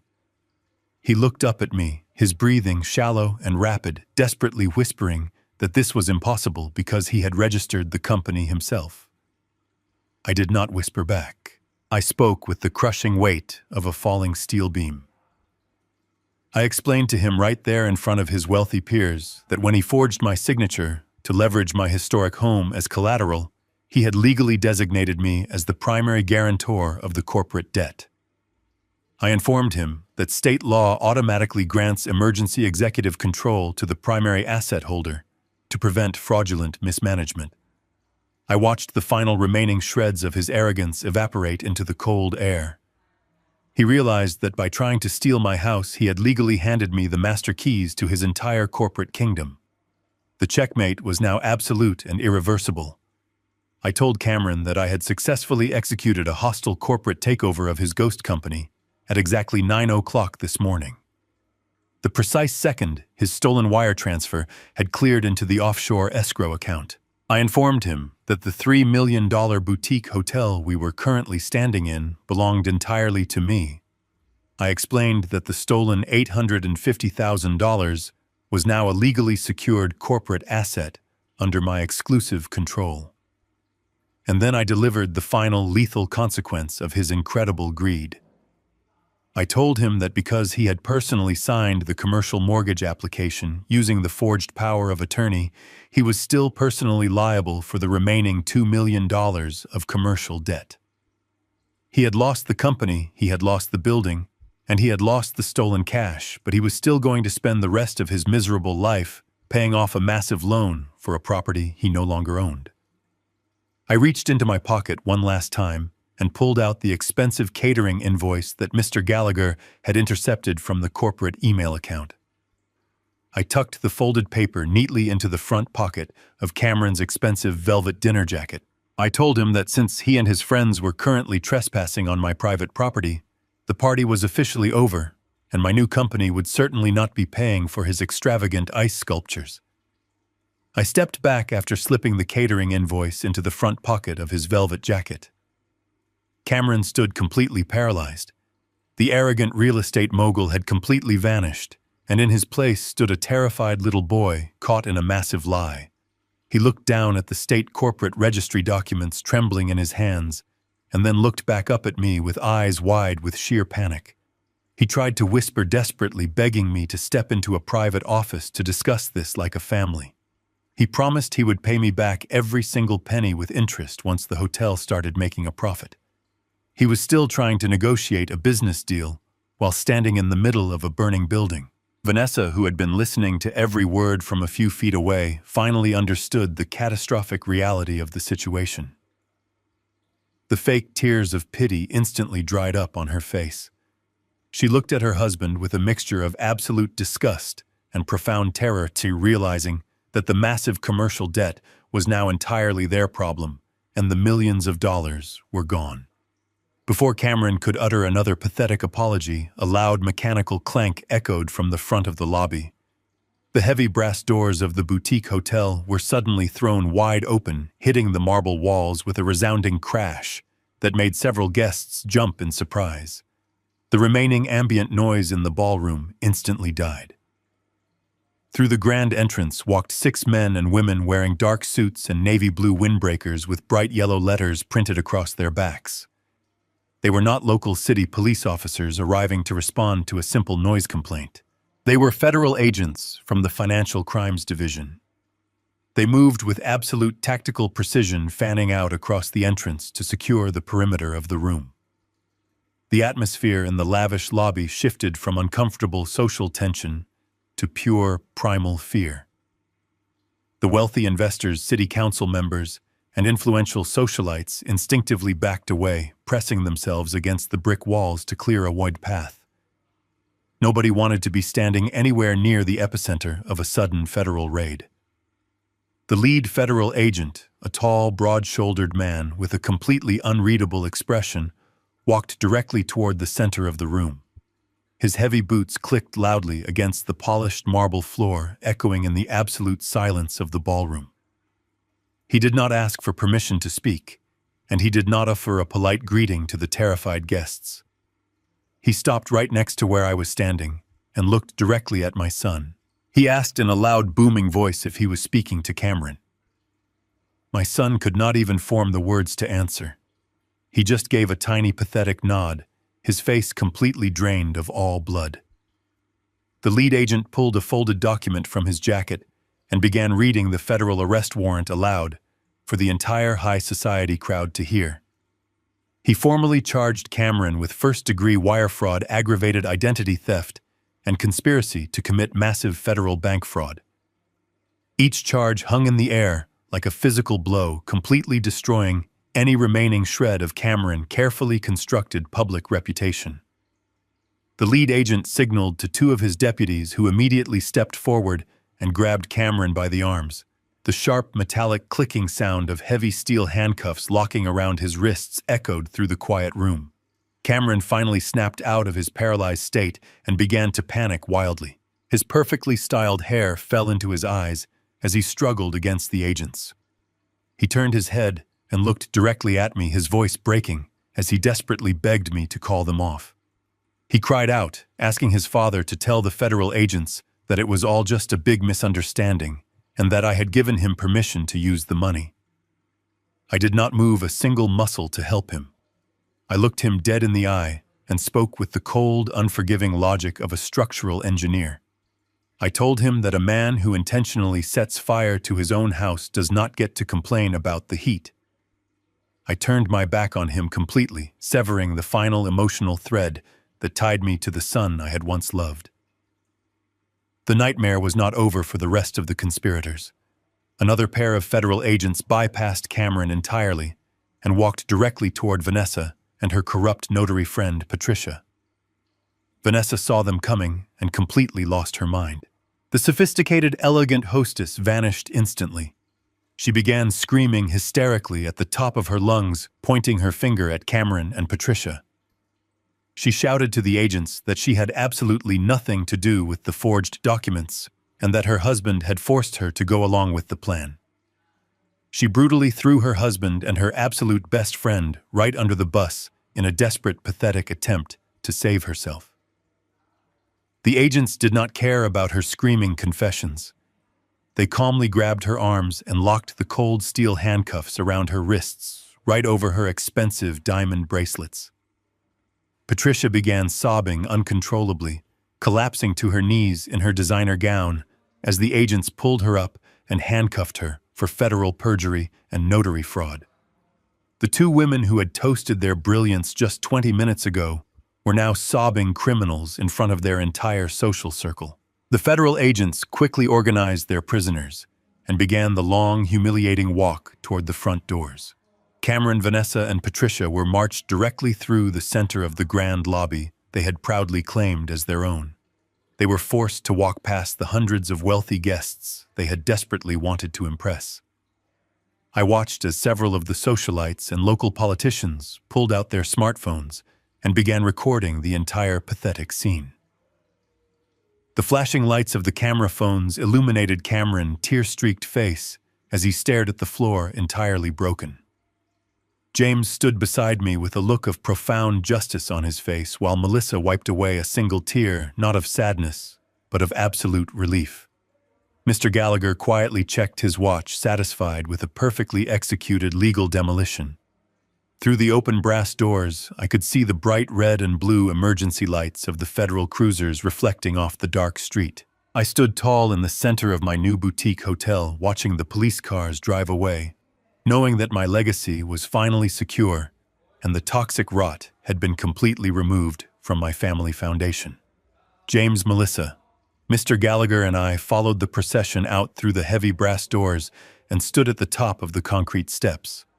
The cool night air hit my face, carrying the sharp reality of the flashing red and blue lights from the federal cruisers blocking the street. The valet attendants and the remaining guests had spilled out onto the sidewalk, watching in absolute stunned silence. Cameron, Vanessa, and Patricia were being pushed toward the back seats of separate vehicles. The sophisticated facade they had so desperately maintained inside the ballroom was completely shattered on the pavement. The cold steel of the handcuffs caught the harsh glare of the emergency lights, proving to the entire world that their wealth was nothing but a pathetic criminal illusion. As the federal agents opened the door to the cruiser, Vanessa finally stopped sobbing, and her panic abruptly shifted into a vicious, blinding rage. She refused to get into the back of the car, planting her high heels firmly on the asphalt. She twisted her body around to face Cameron, who was being loaded into the vehicle right behind hers. She began screaming at him at the top of her lungs, her voice echoing violently down the historic city street. She called him a pathetic failure and a completely useless coward. She shouted to the federal agents that Cameron had manipulated her into signing the documents, and that she had absolutely no idea the money was stolen. She was desperately trying to rewrite history right there on the sidewalk, entirely willing to send her own husband to federal prison for the rest of his life if it meant she could walk away clean. Cameron stopped resisting the agents and just stood by the open door of his cruiser, staring at his wife in absolute horror. The betrayal he had so easily inflicted upon me at the Sunday dinner table was now being inflicted directly upon him by the woman he had committed the crime to please.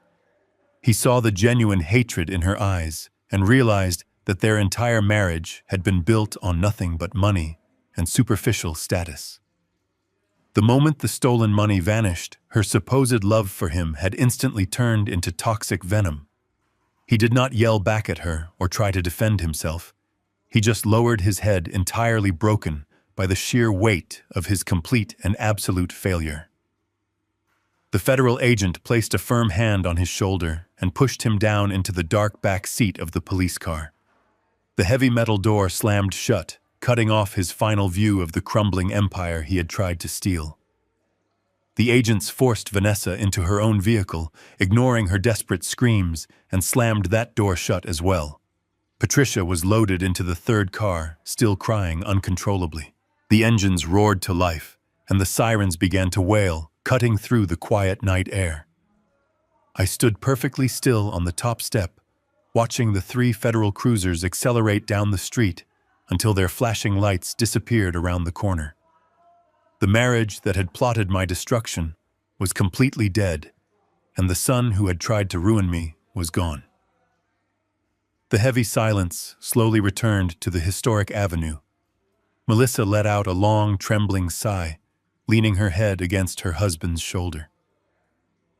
Mr. Gallagher buttoned his suit jacket and quietly congratulated me on a flawlessly executed legal operation.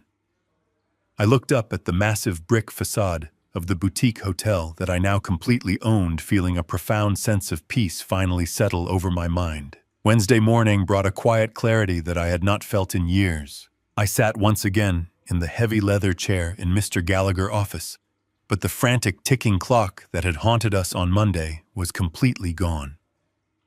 The federal authorities had formally denied bail for Cameron and Vanessa, citing them as severe flight risks given their clear intent to move massive amounts of money offshore.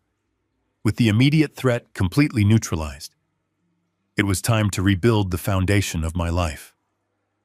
I told Mr. Gallagher that I did not want to leave a single crack in my estate for any future opportunistic thieves to exploit. We spread my entire financial portfolio across his mahogany desk and began the meticulous process of scrubbing my son from every single legal document I owned. I revoked every previous medical directive and nullified any old banking authorizations, ensuring Cameron could never speak for me again. The most crucial step was drafting a completely new last will and testament. I did not simply omit Cameron from the document, because I knew from my engineering days that ambiguity invites structural collapse. Instead, Mr. Gallagher drafted a highly specific disinheritance clause. I explicitly stated that my biological son was to receive absolutely nothing from my estate upon my passing. I left him a single symbolic dollar just to legally prove that he had not been accidentally forgotten, but had been consciously and deliberately removed. As I signed my name at the bottom of the page, I did not feel a heavy burden of sorrow. The grief had already been processed and discarded in the grocery store parking lot days ago. What I felt now was the profound lightness of a man who had successfully amputated a toxic infection before it could reach his heart. He had chosen money over his family, and now he would spend the rest of his life with neither. With the rot completely removed, we moved on to fortifying the remaining assets. I instructed Mr. Gallagher to construct an impenetrable legal fortress around my wealth. We established a brand new, irrevocable family trust. Into this vault, I placed the deed to my fully paid-off historic home, ensuring that no commercial bank could ever threaten it again. Then we transferred the absolute ownership of the $3 million downtown boutique hotel directly into the same protective structure. The hotel was no longer a symbol of my son's devastating greed. It was now a powerful generating asset that would quietly produce legitimate wealth for the people who actually deserved it. Mr. Gallagher assured me that the trust was wrapped in so much legal armor that not even the most aggressive corporate litigator could ever breach its walls.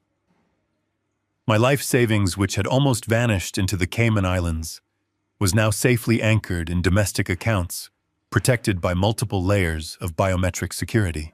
The final piece of the architectural redesign involved securing the future leadership of my estate.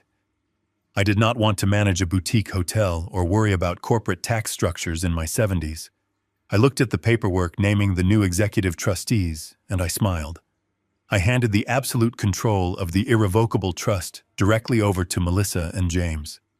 They had proven their incredible loyalty and their brilliant courage under the most terrifying pressure imaginable. James had risked his own peace to warn me under the dinner table, and Melissa had found the strength to walk away from her toxic brother to protect her father. I signed the final transfer documents, effectively retiring from the corporate battlefield forever. I was giving them the keys to a massive financial legacy, not as a simple gift, but as a deeply earned reward for their unwavering integrity. Mr. Gallagher shook my hand warmly, congratulating me on building a legacy that would truly stand the test of time. I walked out of his office that morning feeling lighter than air, ready to finally begin the peaceful retirement I had originally planned. 6 months have passed since that chaotic night at the boutique hotel. The seasons have changed, and the warm breeze of early summer now sweeps through the old oak trees in my front yard. I am sitting in my favorite wooden rocking chair on the wraparound porch of my historic home. The very same home that my son tried to steal and leverage against his own greed is now completely safe and permanently protected by the ironclad trust.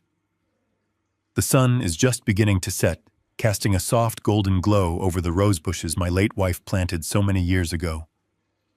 It is Sunday evening again, but the atmosphere could not be more different from the tense and suffocating dinner that started this entire ordeal. There are no condescending lectures about my age, and there are no secret text messages warning me of impending ruin. There is only the comforting smell of roasted chicken drifting through the open kitchen window, and the sound of genuine laughter filling the spaces of this old house. Inside the house, Melissa and James are working together to set the dining room table. I watch them through the window, feeling a profound sense of gratitude swell in my chest.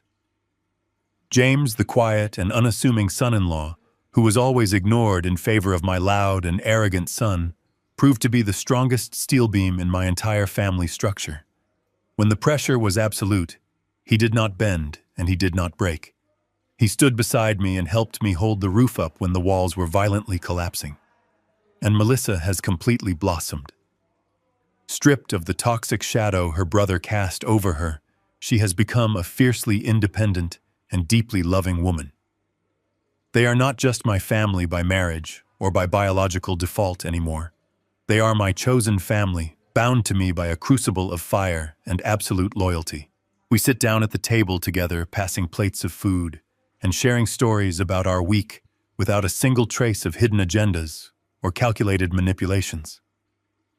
As I listened to their voices, I realized the greatest lesson this entire nightmare has taught me. For 71 years, I believed that shared blood was the ultimate guarantee of love and respect.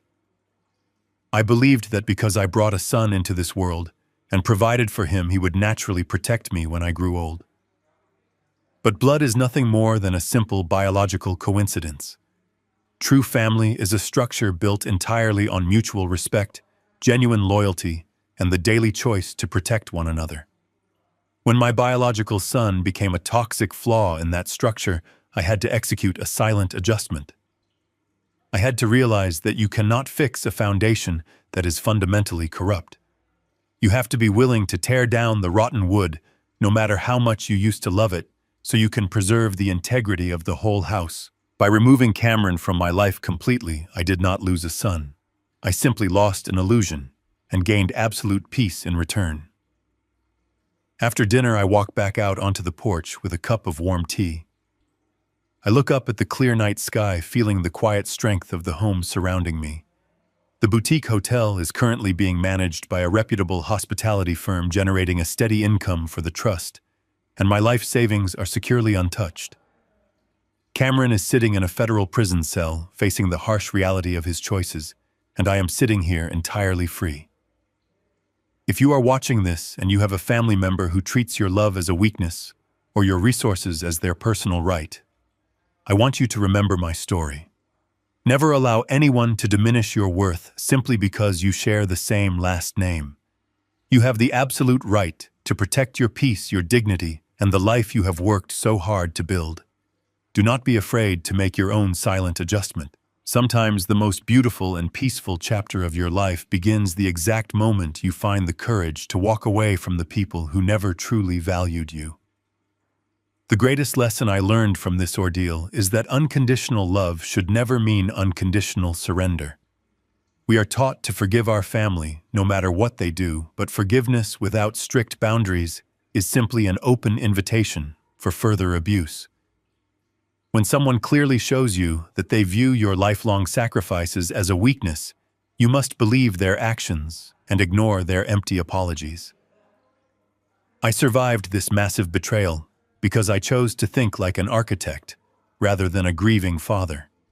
I stopped weeping over the ashes of our relationship and started building an impenetrable fortress around my own future, realizing that true peace only arrives when you finally demand absolute respect. If my journey helped you realize your own worth, please hit the subscribe button and share your thoughts in the comments below, because your voice might be exactly what someone else needs to hear today.